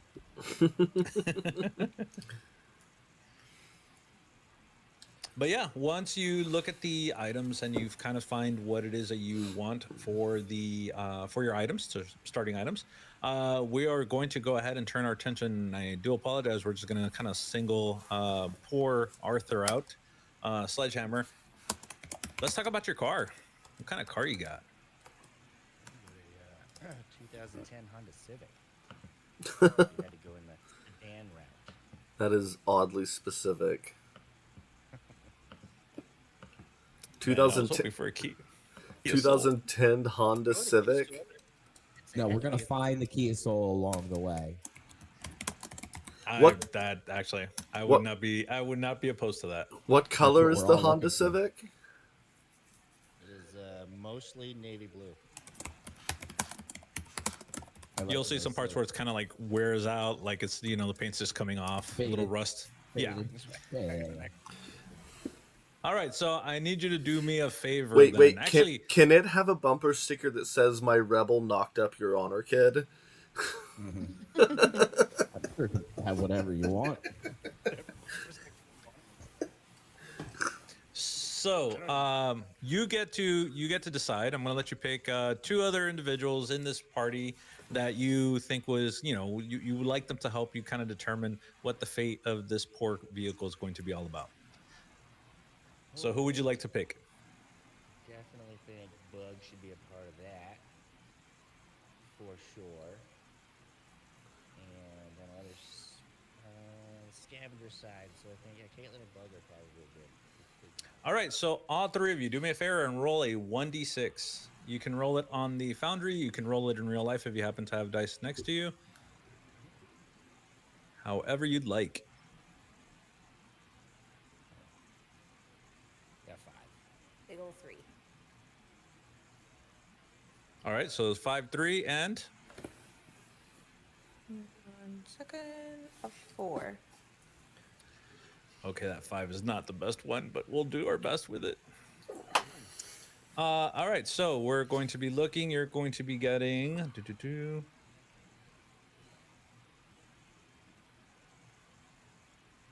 All right, so I'm going to need actually 2 more rolls. This is for whoever rolled the 3 and the. Well, no, sorry, just the person who rolled the 3. I need the person who rolled the 3 to roll another 1d6, and I do apologize. No, no problem. 5. All right, your car is going to be overheating. At increased speeds, the vehicle may overheat and potentially damage itself. That's one of the major issues that this vehicle has. At least it's not the faulty battery. Woo! At least it's not the faulty Overheating. battery. So we have overheating as one of our things, right? Correct. Okay. And so for the other 2, please re-roll 1d6 and tell me what number you get. 3. All right, that's a cracked windshield. The windshield provides reduced protection if struck. 5. Malfunctioning sensors. The dashboard is broken and doesn't indicate oil and gas levels, mileage, or speed. Need it? Roads where we're going, we don't need roads. Sorry. Had to get pulled over. Wait, can you say that one more time? Sorry, or whoever wrote it down. So broken sensors, is that what we got? malfunction. Malfunctioning sensors. Yeah, the dashboard is Malfunctioning broken sensors.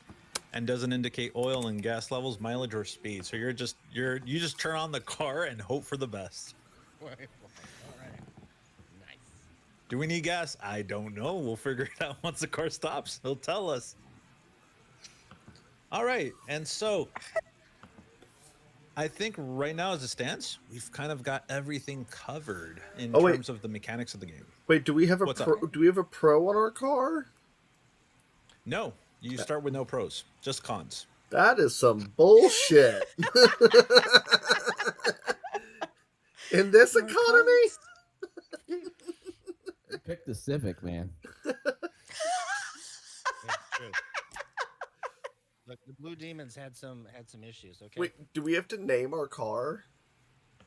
Technically, should. the vehicle can have a name if you'd like. They actually offer a nice list of names from Black Beauty to Old Trusty to Old Betty to the POS to the Rumble Jean-Michel Coaster. Basquiat. I still think the truckleberry is kind of funny. We could name it Violet. You're turning violet, Violet. I like War Pig. War Pig. War pig. I'm gonna veto War Pig real hard. Okay, that's fine. I'll just listen Damn. off the name. Wait, how are we gonna fit? Okay, no, we're fine right now. We have 3 in the back seat, 2 in the front seat. We're good right now. Yeah. We're That's okay what I'm right saying, now. We have to find a car before our mystery Yeah. sixth joins us. Yeah. That or Bug just goes ahead and puts a chair at the top of the car. The best way to gauge how much distance. Ooh. Yeah, and I mean, like, there is the old tried and true trope of the, 2 adventurers, 1 bedroom setup. You know what I mean? Putting bodies into the Sitting- trunk. Yeah. Who's going in the trunk? I don't mind the trunk, honestly. You get your best writing done in the trunk. Yeah. So just letting you know, by the way, the vehicle does actually have 7 inventory slots that you get to start off with. So it's just something to take note of as you go along and start collecting items. You'll be able to put them into the trunk of the car. Basically the same way, kind of like it will look like the backpack scenario where you'll be able to like fit items in there. Cool. Doom buggy is actually very funny. It's just hard to Ditch Witch say, and but Doom Buggy. Yeah, Ditch Witch and Doom Buggy. Ditch Witch is very funny actually. Dick Mitch. It rolls off the tongue really well. All right, We never- and oh, go ahead. So we never know when it's gonna curse us. What if that is like I the mean- big point of conjecture with our group that we just keep arguing about what to call the car, Literally. Oh yes. and we can never ever come to a consensus on We it. all have our own name for it. That's Yeah. so funny. And we almost agreed once, but then someone sighed and like it just started. Derailed. Whoever mentions it, usually says their own name. And refuses to say it. Yeah. I don't know. I don't understand why we don't call it the Clint. That makes absolutely no sense to me. I'll die on this hill. Well, it is prone to overheating, so it does kind of fit. You start early, huh? You want to start at session 0? You wanna start at session 0? Excellent. Okay, so how did everyone meet and how did we all gather? So, Caitlin and Bug found each other when y'all were dropped off in town. I kind of found y'all, and then y'all said, "Oh, he needs help. He can't do this Oh. on his own." Caitlin would have, and I would have begrudgingly been like, fine. Yeah, I'm more than fine with you not being on board every time. I'm like, oh, a lost puppy. Let's adopt it. So, did Clint and Arthur then find themselves together at one So, point, and then we combined? How is this going to work? I if you'll allow me to riff a bit, Arthur, I think that since we have the car, we've been kind of puttering from town to town, looking to go west because we both have an objective to go west for, but without a mechanic, we're not going to get far. I mean, we know a little bit about it, but we're going to need a good. It's broken. And we're in a bad spot. Yeah, I mean, we never know how much gas the goddamn thing has in it. We never know how much gas. We're trying to see if we touch the gas and then pull it back out. We never know how much gas Jean-Michel Basquiat has. So in order to get west, we're gonna need a mechanic, and not only like a good mechanic. And it just so happens that the good mechanic that we found also comes with a bit of baggage with it. And I guess y'all can come with, but uh-oh, that's a level 5 hoodie. That's a level 5 hoodie alert. No, it's fine. I just appreciate being included. I mean, Yeah, it's either I that think- or we're found in an alien bar fight from the sounds of it, because we're the most Western trope Yeah. games of all time. So that's really where everybody wants to land on that. Clint and Arthur. Yeah. Clinton, Arthur. So, if I may, trying to assist in kind of developing the story here, real Sure. quick. The road cuts through the forest. At this point, the trees growing on opposite sides of the road are old and they've been here forever. Snow, though, begins to fall upon it and almost kind of like wipes away most of the details that these trees normally would have. And thus it has been as long as you've been driving on this road. Arthur, Clint. Arthur, you grip onto the wheel of your vehicle, the steering wheel. You've been driving for a long time. At this point, what you have a radio. What music do you think you'd be playing? Let's say that the radio stations are down. Let's say that maybe what you have is an old CD player, or maybe you've been blessed and you have still an old cassette player. What music do you think you'd be listening to as Arthur's driving? I would probably say Queen's Greatest Hits, Volume 1. Not a bad choice. The music's playing. For the most part, your companion, your passenger, has been traveling with you this entire time. Wherever you guys met, however you guys met, that's your story to tell and to share with everybody else in the eventuality. But at this moment, Clint is there, kind of like nodding off a bit. And it's always something that kind of seemed wrong, right? Like you're driving, you're putting in the hours, and yet Clint kind of falls asleep every now and then. And you're like, almost just, oh, this is annoying. But at the same time, you wouldn't let anybody drive your car. You're the only one that understands. What are we calling it now? Millennium Falcon? The Aluminum Falcon? I believe, yeah, the aluminum falcon. And so, as you're driving this stretch of road, again, the hopes is that you'll be able to make it west. You don't know if you can, but you want to. You want to get information. You want to know about the whereabouts of those that you loved and put upon those trains, your students. You want to find out any information possible. You actually recall that Clint had mentioned something similar, that he had his heart to head out west as well.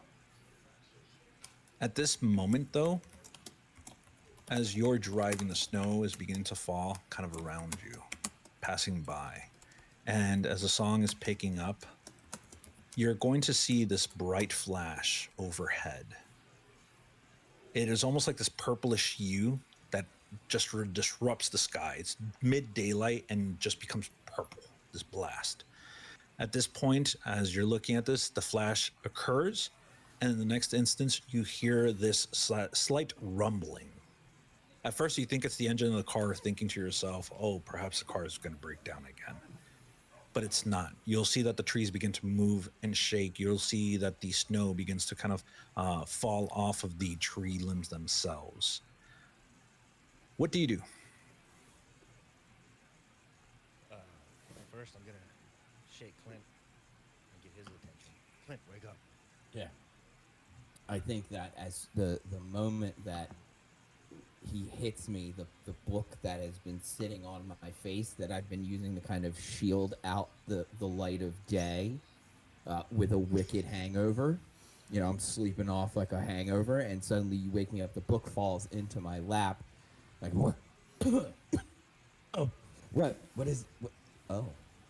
And I kind of gauge what's going on around us, and I think I'm going to immediately just throw the seatbelt on, knowing that, like, letting my instincts kick in and knowing that it's about to get hairy. And I'm going to look over at you, Arthur. We should probably stop. Yeah, I'm trying to find a turnoff or somewhere we can go. It's a long stretch. You actually see just ahead, several yards from where you're at, this patch of road. This patch off the side of the road where trees aren't actually growing there. And at that point, you think that that might be the best point for you to actually get off, just to be able to take a moment to look at this. Yeah, that'd be the plan. We'd stop, slow down, and pull into this area. Excellent. Like you said, get a better gauge of the surrounding from outside the car to see if continuing on is the safer method or finding a different. At this point, as you stop the car, You're looking around, you're trying to see what happened, what occurred. At this point, you probably would even deduce that, again, considering that extraterrestrials are now a real thing, there's a possibility that the threat is that they are out there, literally. And so you go and you're looking. Clint, at this point, as you'll see that Arthur's kind of looking out, trying to see, you're trying to see as well, you're going to notice something. You don't remember chorus within the Queen song, quite where it's at. The song, which song do you think is playing at this moment? Oh, it's bicycle. Bicycle. I've been playing it in my head. So at this point, you're going to hear that the song gets a bit distorted, and it sounds almost like a choir singing in unison. And you don't recall that ever actually happening. Yeah, this is like the ninth time we've listened to this CD in a 1 month period. It's Arthur's favorite, and I have my feelings about it, but I keep them deep inside because there's a mutual respect that we have. But this is definitely not what it sounds like the last 8 times we've listened to this. And so at this point, as you're kind of there listening to this, kind of hearing this warped version of the song, this chorus just kind of coming over. It's this chorus not of tangible words that you can make out, more of this low drumming humming that comes out of it. It isn't terrible, but it doesn't match the moment. It doesn't match the song. It just seems so erratic that that would be coming in at this moment. You begin to kind of feel this almost that this moment is wrong. Something about this moment is wrong. What do you think that is? So immediately, having had experience being on the front line with aliens in the past, just recently, the the first thought that comes to my mind is always it's aliens and it's bad, right? There is no contemplation of what could it be? How, this is so strange. It's aliens. It's a threat, and I think that I'm acting on that thought process, which goes to very much to unbuckling the seatbelt and unhooking the holster to the pistol that I have left in the chest area. It's like a shoulder strap with the pistol here, and I'm unbuckling the holster of it, and I'm side glancing to Arthur, who in situations like this, we may not be the best conversationalists in the world, but there's the one thing that me and Arthur do is get stuff done like this. So I don't think I think that there's a shared look, at least from my side to Arthur, that it's going down and we need to be ready. Excellent. We're going to go ahead and put a pin on that for one moment as the scene quickly changes. Caitlin, you're driving down a road. There's a town over that you felt that you could have gotten some supplies. You know that your town, the people, your neighbors that you grew up with, they probably could use it more so than that other town. You've had to barter and trade. It's not exactly something that you enjoy, probably, but you knew the necessity was needed and you knew that those supplies needed to make it there. As you're driving, again, you'll see that this is a small 2-lane road, not that wide. Trees along the sides, kind of blocking your view from everything. Snow covering, well, everything. And at this point, as you're driving, you're kind of even looking at the road itself. Again, no one is out here shoveling that snow. So it's actually quite treacherous to be driving, but necessity calls for it.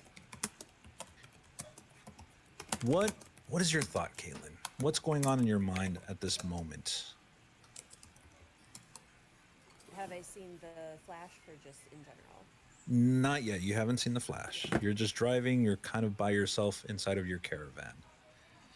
I think trying to hum, but whenever there's silence, it's just replaying memories replaying conversations that have had just incessantly over and over, and trying to keep eyes dry to focus on the road, but it just keeps coming back up. Excellent. It's almost as though you're paying attention to your motions than the road itself. And again, whatever emotions you have, whatever thoughts you have, whatever you're considering at this moment, it just overwhelms you more so than the attention at the road. When this flash immediately pulls you out from your thoughts, you see it. It's so bright, bright and purple, and it flashes just right overhead. What do you think Caitlin would be doing in that moment? I have to protect the car. All right, so I'm going to ask you to please do me the first check for this AP for drive a car. All right, it's just a straight up D6. You got this. Nothing can go wrong. All right, a 5. Excellent. You see this, again, flash of purple light. You feel like this shifting of the earth beneath you. Again, you momentarily think it might be the car. Then you look out the window, you see that the trees are moving, snow's falling. But your car, you go to pump on your brakes. The brakes are not listening to you. The car at this point careens forward and begins to turn, twisting off in the embankment nearby. You kind of hit the embankment hard, the van kind of leaning forward, kind of slamming up next to a tree. Some smoke begins to spout out from the engine.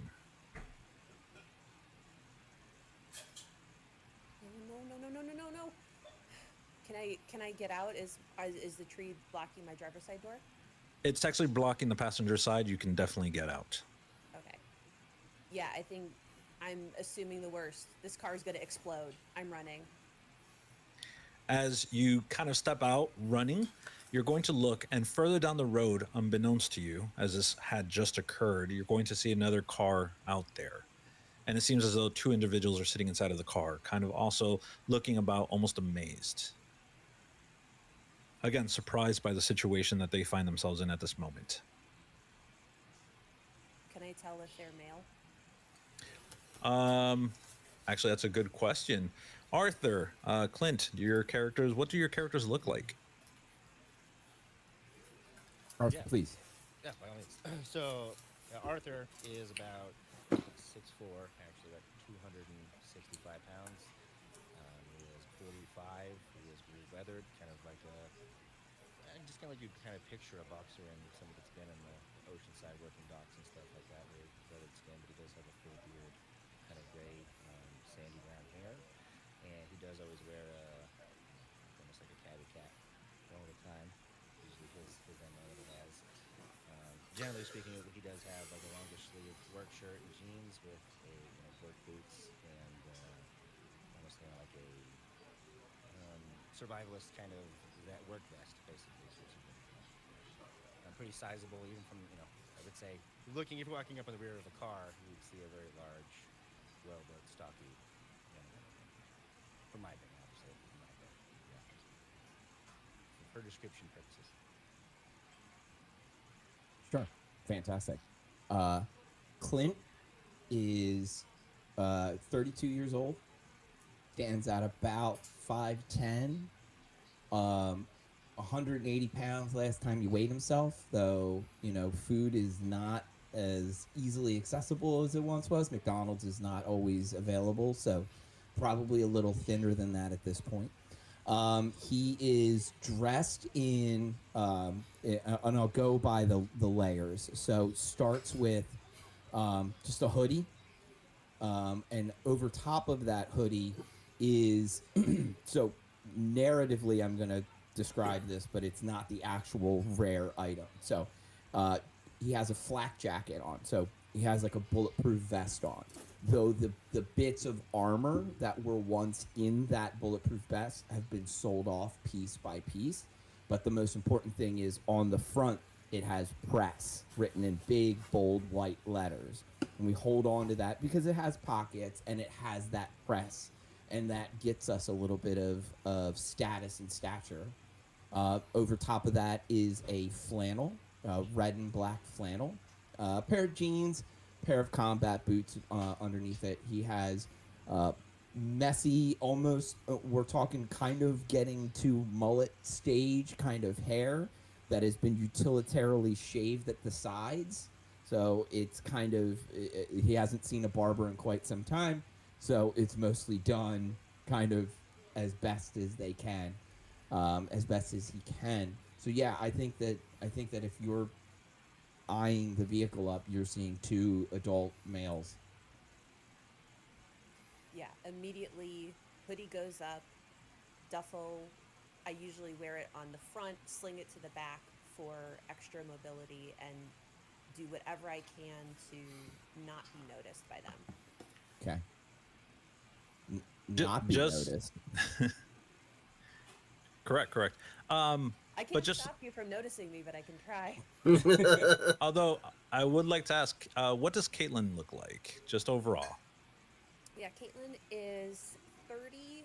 She is heavy set with a friendly face, rather pale with freckles and strawberry blonde hair.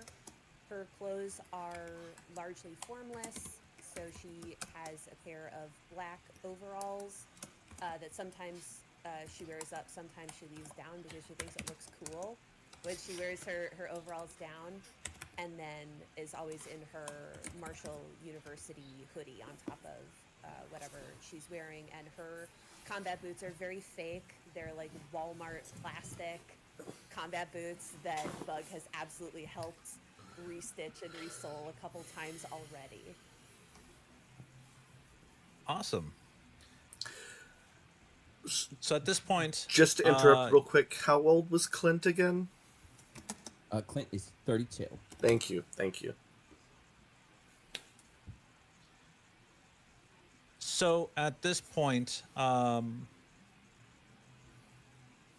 you would see Arthur and Clint. You're going to see this individual walking out of their car.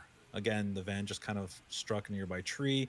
You see some smoke spouting out from the vehicle itself, and you see that this person is walking across the street, across the road, and then trying to keep a low profile.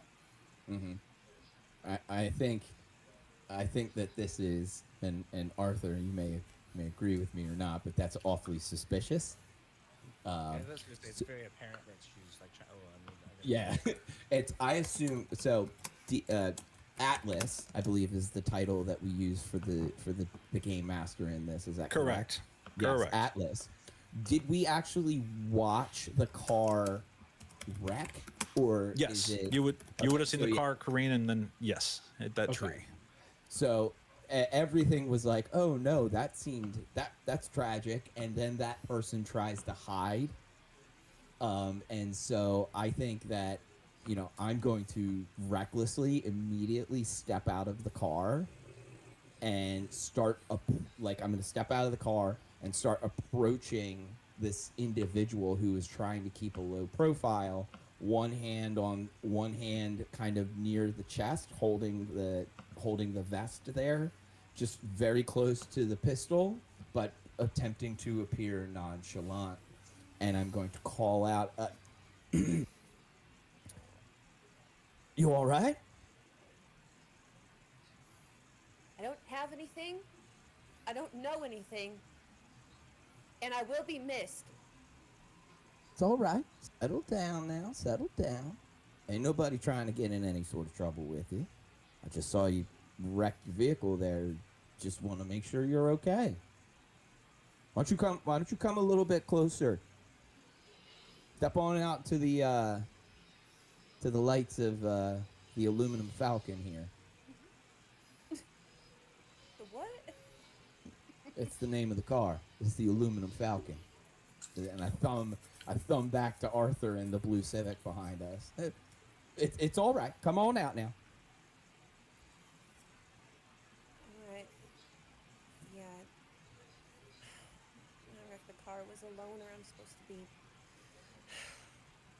bringing supplies back to the town. I'm so stupid. And I think instantly I'm going to use my ability, my special ability, because I know if this person's telling the truth or not. I don't know exactly how that works, but Through a sense of empathy, also just kind of getting a oh read on no. them, you get, this individual's being sincere in their words, kind of alluding to the fact that yes, they were on the journey to bring supplies to their town, and from what you can guess, looking around, it probably isn't that far because that caravan was already beat up as it comes. Yeah. I'm gonna kind of look over your shoulder, Caitlin, at the car and kind of assess the situation. And I'm gonna turn back now to Arthur. Well, not to worry.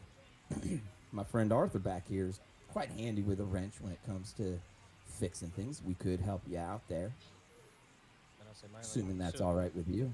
Listen, this whole time Arthur has just been watching to see, his posture to see if he relaxes or, has to do the Arthur thing and go into fight mode of fight or flight. And when he sees him trying to start talking, he will, let go of the bat and open the car and stand out so that he can be seen because he sees that it's not a dangerous situation. He doesn't want to keep the fear portion of it going. Understanding that this person's by themselves, and that type of stuff. So. You're lucky. I got a friend like that too. Hi. I mean, if you can help, I think I hurt that car pretty bad. What's your name? Caitlin. Caitlin. It's a pleasure to meet you. I'm Clint. And this tall guy back here, this is Arthur. Hi. Nice to meet you. Wish it was better circumstances. Yeah. Yeah. Sorry to take up your time. Oh, And Arthur will kind of go approach her vehicle to see if he can, you know, if there is anything worth fixing in his opinion, or if she's just out of luck and they're going to be her one note. and I think that something triggers in Clint's mind when Caitlin says she knows someone. And while I'm going to kind of keep an eye on Arthur, who is now working on the hood, just to make sure that nothing suspicious happens, he's going to be looking at Arthur, but talking to Caitlin. He said, "So, you say you know someone, you know a mechanic?" Yeah. Yeah. She's real great. She's my friend. Oh yeah. Back in town. Yeah. She didn't want to go on a run. She's been working in the town, fixing things and pulled an all-nighter. And well, we got to eat, so I figured I'd do a run and you know bring whatever I could back. And I think I'm going to store that information in the back of my mind to discuss with Arthur later. I don't push the issue anymore. Just kind of go, huh, all right. And I'm going to, now that Arthur's working on the car, I'm going to turn my attention to the flash in the sky. Um, what's our situation now? Because this happened. So you're going to see that everything kind of goes still, and this is after the van kind of careens, hits a nearby tree. Arthur, as you're looking at the van popping open the hood, thankfully, most the vehicle should still be able to run. At this point, the oil cap just kind of popped off with the strike. Some of the oil spilled onto the car, and that's what's causing the smoke to rise. So technically, the van is still able to function and move, although you know that this van it's probably on its last leg. Wherever this van literally stops is probably going to be the last place it will get to. As you're there talking, Clint and Caitlin, again, you're going to notice that the trees are removed of all the snow, kind of just lumped now down towards the roots and the base of the trees. As you had felt the kind of earth shift and shake for a moment, it had stopped a while back. And at this point, everything just seems silent. Everything seems quiet. Arthur, you're probably turning to head back to kind of give the information or perhaps to investigate the van a little bit more to get more details.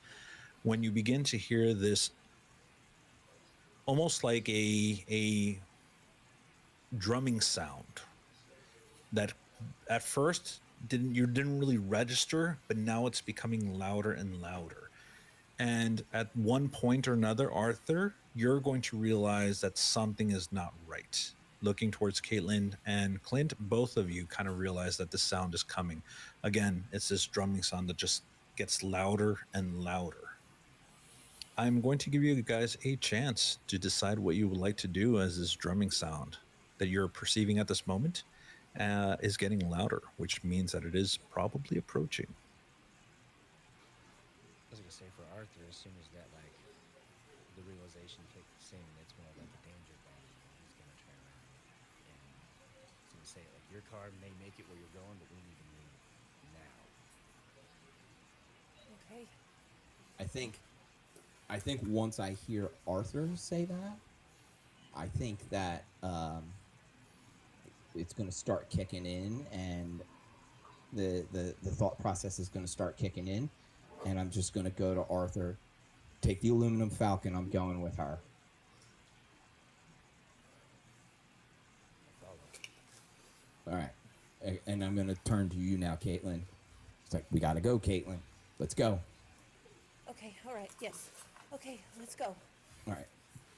In the back seat. Okay. Yeah. Sure. Whatever. Okay. And I'm gonna throw the side door of the I'm gonna throw the side door of the wagon open, and I'm not gonna go sit in it. I'm gonna kind of hang out the side of it, just kind of hold on to the rack on the top there with one hand, and just kind of in case this van gets a little bit squirrely. I know Arthur knows his way around a car a bit, but this thing could go bad, and I definitely want to be able to get out easily. So at this point, you're going to see that Arthur, you jump into your vehicle, and again, you have that magic touch. You're able to turn on this vehicle, which, for all intents and purposes, should not be able to turn on, but somehow you're able to massage it just well enough that the car actually ignites, and you hear the roar of the engine. And so at this point, you kind of prepare to kind of follow behind the van. Turning towards Caitlin, you jump into your vehicle, you turn the key. You hear the ignition go off, but the car does not start. The starter's just kind of like screeching at you. It takes you a couple of attempts.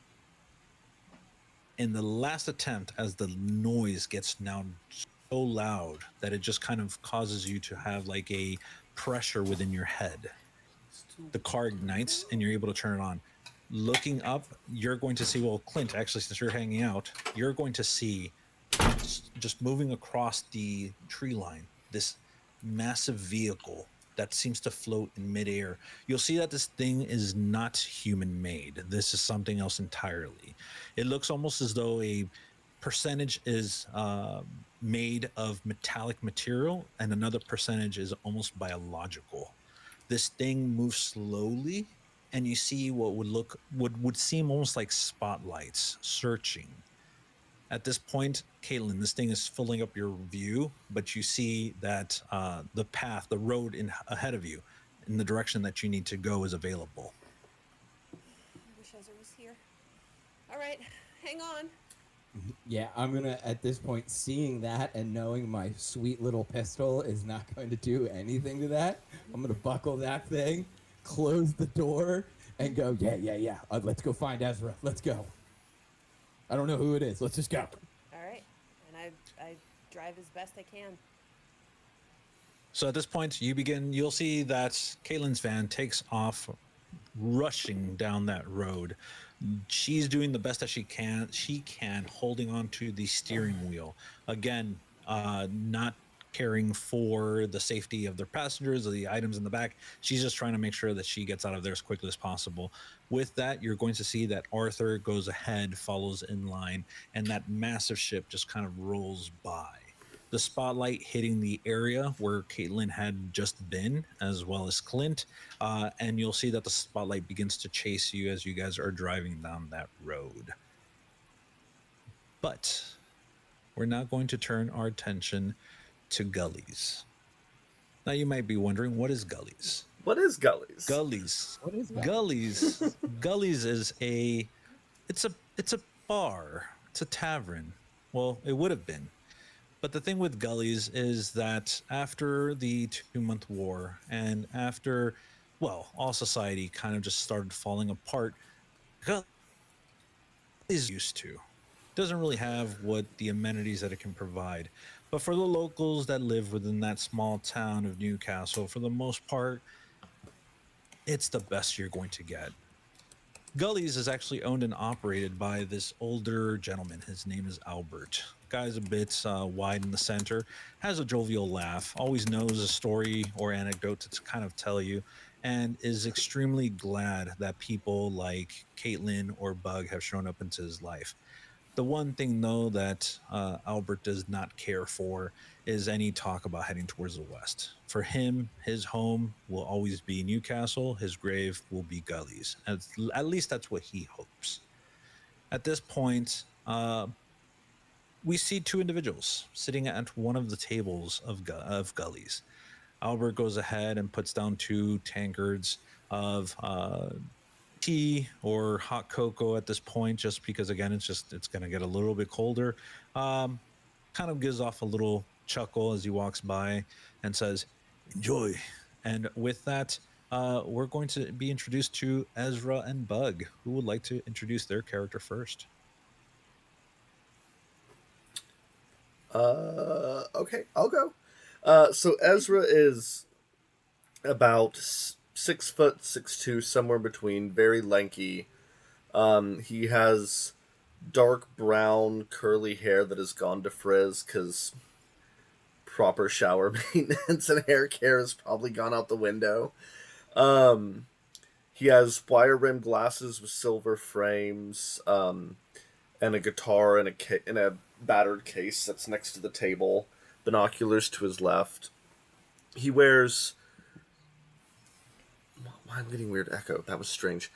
Apologies, everyone. He wears faded jeans with like some nice loafers that are a little scuffed up, buttoned down with a sweater that have seen better days, and a late fall, early winter coat, and a baseball cap. His backpack next to him, looking fairly empty, and he just is kind of watching Bug, quietly, sipping a very tepid cup of coffee. Excellent. Bug, would you like to describe your character? Yes. So, um, Bug is sitting there with her two buns on her head, hair pink, but her roots have gone black. There's no dye in the post-apocalyptic. She's wearing cargo pants, a bunch of pockets, also a shirt with lots of pockets, more of a fisherman shirt that she managed to scavenge than an actual shirt. But it works for all of her tools that she always carries with her. Um, and she grabs the tankard and just chucks it down like this. So at this point, you both have been waiting in gullies. Caitlin had mentioned that she had to make a quick journey up north just to go to the next town over. Apparently, she had a connection there, someone that she could trade for some supplies, something that this town or the people living here would readily use or need. This town has kind of fallen apart. It wasn't even that big before everything occurred. Now, though, it's almost as though every other day either someone leaves or someone vanishes. And for the most part, you'll see that this community is almost shrinking in numbers. And the thought has crossed both of your minds at some point or another that perhaps you'd have to move on. This town, unless you really love Newcastle, this town is probably not going to be the location you're going to be lasting too long within. What do you think is your thoughts in regards to Newcastle, the village itself? This could be for either Ezra or Bug. Ezra is here. He has managed to survive. For some reason, he hasn't stopped. So going west or staying here could go either way for him. He's just kind of going with the flow at this point, because what other options do you have? Or Bug, she hasn't made a lot of connections, deep connections, besides just with Caitlyn and Ezra. So she would kind of just follow where they were going, but she's also kind of resistant to the change. So right now it feels comfortable. It's something that she's getting used to, but she's sticking by her friends. Excellent. So as you guys are sitting there at the table, again, kind of a location that would have had a certain charm back in the day. Now it just seems like almost like a palatial estate within this world. For the most part, Albert tries to keep it going as best as possible. But again, you know that he's running out of supplies, he's running out of everything. And for the most part, he does what he can in order to keep it, again, amicable and open to guests that find their way here. In the next instance, you'll see that Albert kind of moves out from behind the back of the bar and heads over towards one of the windows. You'll see that most of his windows are boarded up. Only a few places are actually at his eye height in order to be able to kind of look out. And at this point, he says, "Did did you hear that? Oh." You see that he kind of looks like almost having the surprised look on his face, looking out the window. He's just like, "Is that's Caitlin?" And he just goes ahead and points one thick finger through the opening, just kind of like hinting at it, turns over towards Bug, and he's just like, "She's driving erratically." Erratically, that doesn't sound like Caitlyn. I'll stand up and go towards the window to see. At this point, you're going to see that two cars are driving down the road, making their way into town. You'll see that the cars are hustling. At this point, you feel that if that van were to slam on its brakes, the wheels would just detach and just continue rolling. At this point, just how fast and how purposeful that driving was. You'll see that another car, a Camry, kind of pulls up from behind. At this point, you'll see that the doors open up, and you'll notice that Caitlin is going to be jumping out of the car, as well as uh, Arthur and Clint. At that Oh, and point, sorry, at that and I do oh, apologize. Behind them, you're going to see this purple haze in the sky.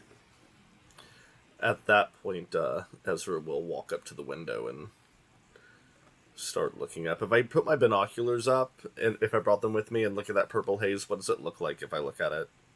Or is it too Oh, dark? it's the No, no, no. You definitely can see the purple haze. And then you see the one thing that you're hoping not to see, this massive alien creature just slowly rolling over the hills in the air, kind of just moving at a slow pace. You're going to see these lights beaming down the entire time, almost as though in pursuit of someone or something. Oh, and by the way, it's headed in this direction as far as you can tell. It looks like our decision might have been made for us, Bug. We gotta go. I'll run outside towards Caitlyn, unless we're meeting up by Yeah, the door. we're meeting in the middle. I'm calling for both of you Um, for different reasons. I'm gathering backpacks, like, I'm assuming, like, sleeping bags that we used to shove into the trunk or something like that. Like, I'm assuming we have, like, basic things like that. Maybe I'm wrong. But picking up whatever supplies like that we have to just take them all outside. Picking up Caitlin's bags. I knew she was coming back. That sort of thing. All right. And so at this point, you're going to be running out towards the car. You're going to see, by the way, as Caitlin kind of steps out and you'll see that Clint kind of gets off of the van, you're going to hear this loud popping sound coming from the van itself. Kind of inside of the hood, the oil gasket kind of blows. And at this point, smoke begins to pour out profusely from the van itself. No. No, no, no, no. We can't fix this, can we? Can we? I mean, I will say go ahead and actually, I'm not going to have you roll because you probably would be able to realize this fairly quickly. It's not going to take you too much time. You could fix anything, Bug. There's nothing you can't. You think I would even dare say that Bug could probably bring people back from the dead if given time and tools. The only problem though is time and tools that you're going to need. And right now, it doesn't seem like you have the time or the tools. Okay.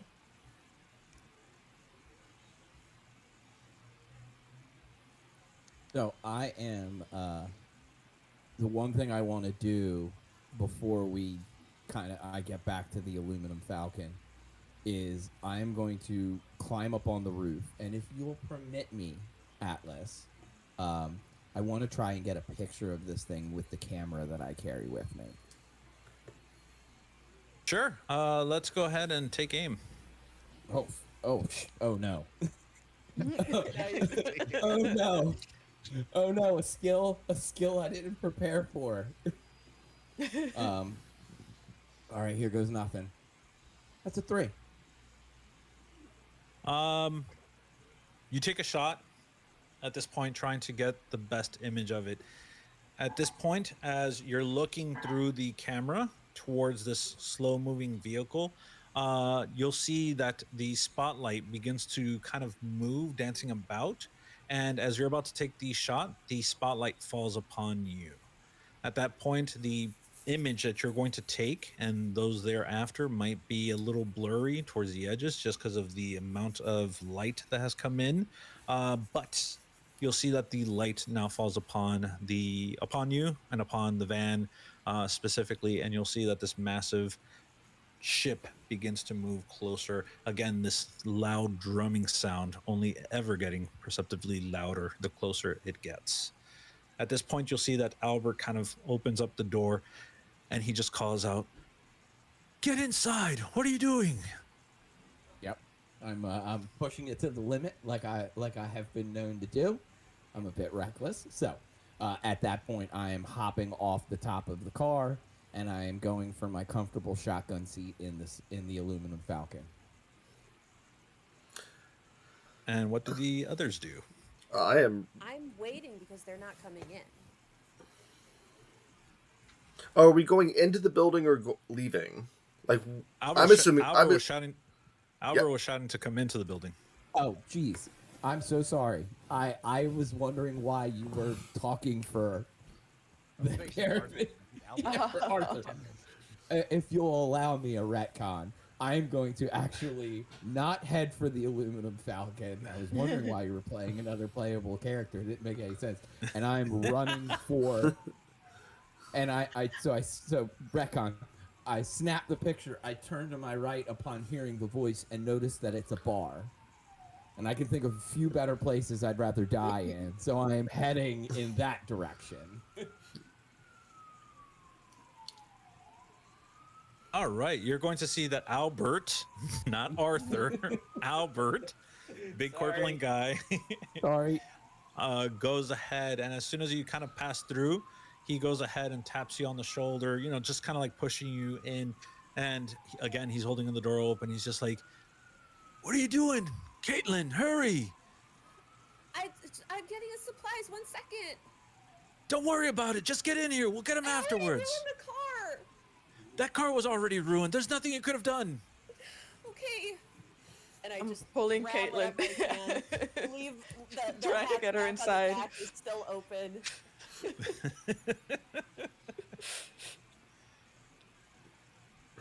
says Arthur? Is there any place that he sees that could like open garage or open space that you could pull like their car, the aluminum Falcon into, like kind of take cover with it, or is it all just kind of open street? Everything is. It's mainly open streets and some abandoned buildings, but none of them have kind of the opening you would need. Like, there's no garage per se that you can actually pull the car in there and kind of keep it safe.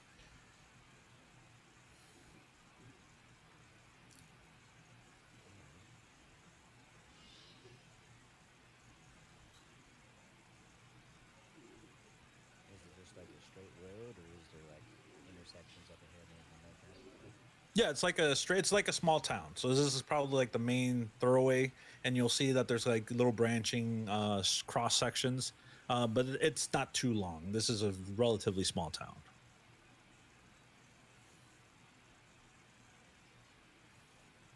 All right. Um,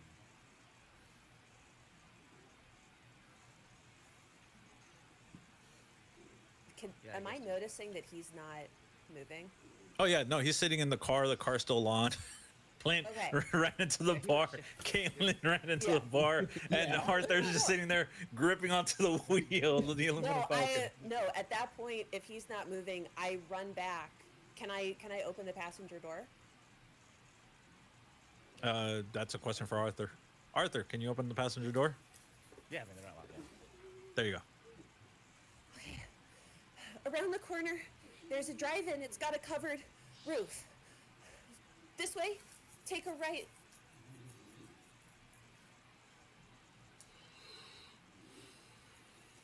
I like the drive-in. That's a great idea. Yeah, like a fast food joint, like a Sonic or something. Oh, that sounds so good.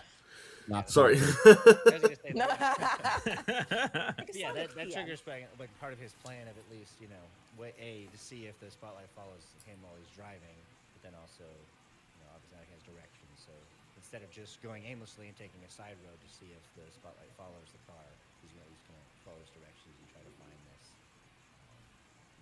driving overpass or not the place that she has described. Yeah, the drive-in with the overhead. That's cool. And what's the drive-in, by the way, Caitlin? What are we So talking about? it's a burger joint. So it's called Jolly Clown Burger. Excellent. Nobody was sad when they went out of business. It's like the Um, aliens came, but a broken clock is right twice a day. So at this point, Arthur, if you take off, Kaylin, of course, closing the door, kind of making her way around so she doesn't get hit by the cars, or trying kind of peeling out. You will begin driving, following Kaylin's direction, and you're actually thankful that she provided them because at that moment you make the turn, and as you're driving, you'll immediately see this massive clown. It's like deteriorated, just kind of with this big, weird, awkward smile. The thing is more haunting than the aliens, and at this point, you might want to like reconsider. But Yeah, it's not. you do see that there is like an overhang for the restaurant itself, and you decide to go ahead and park your car there. Thankfully, you'll see that the spotlights continue, but they're not following you per se. They're just following the road and just kind of moving in that direction. At this point, Is it oh, go ahead. is it moving towards the bar? It's actually at the moment that Arthur takes off in the aluminum Falcon, the spotlights just continue passing by. It doesn't even hover long enough upon gullies. It just kind of stays there momentarily, but just continues on. It seems as though they did not observe you, or you're just not that important for them to take into consideration. And it just continues moving on. After about, I would say, 30 minutes or so, this thing passes. By the way, as it's passing, this loud drumming sound comes into your thoughts, into your head. For you, Ezra, Mm-hmm. you hear again almost like the symphonic chorus picking up in your thoughts, in your head. It hurts you physically. It hurts you to hear this.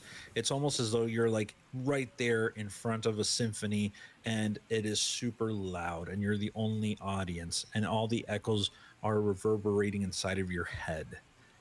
Somehow, as you're hearing this, you could almost make out voices. What the voices are saying and what the words are spoken, that is unknown to you at this moment. But you can hear it. It's almost as though they're saying something. Something is being said, whether important, whether nonsensical, you don't know. Okay. But that's what you feel as this thing is passing overhead. Eventually, after about 30 minutes or so, this thing kind of continues moving on. And eventually, you'll see that the purple lights that kind of pursue it just kind of begin to fade away. And at this moment, evening, as the sun begins to set, takes its toll upon the world, and night begins to fall. And so, you guys are finding yourselves in the small little town of Newcastle, inside of a small little tavern called Gully's, and for one unfortunate individual in the parking lot of a Jolly Clown. But Which is, once again, just somehow typical for what Hunt gets off Hereditary. This is not the first creepy clown he's had to deal Yeah. with. I just have a feeling. Yeah. That's exactly like I love that. That's the vibe. Like, but I will say that we are going to be pausing then this session here for session 0. And I'm looking forward and excited to see how this journey west turns out as you guys try to make your way hell away from the aliens. Yes, and I think our caravan is going to be really interesting. I think there's going to be like really good like interpersonal conflict and external conflict. I think it's going to be great. We are all I'm really excited. so freaking damaged. He was not a healthy person before the alien, so you know. But I mean, like, I think that's real. Like, if this happened, I don't think any of us would be kind of in our right minds. I don't think any of us No, are. right. I don't think many of us are in our right minds these days to begin with, and there's no Yeah. aliens. So there we go. Listeners and viewers, thank you so much for tuning in today. Thank you for session 0 of The Last Caravan If Tomorrow Never Comes. We'll be returning on Tuesdays for the first 2 quarters of the year. Keep abreast of our website and come join our Discord. We'd be more than happy to talk to you. All of those links to that stuff can be found in our website and our show notes, all that kind of stuff. See you next week and have a good day. Bye-bye. Laters.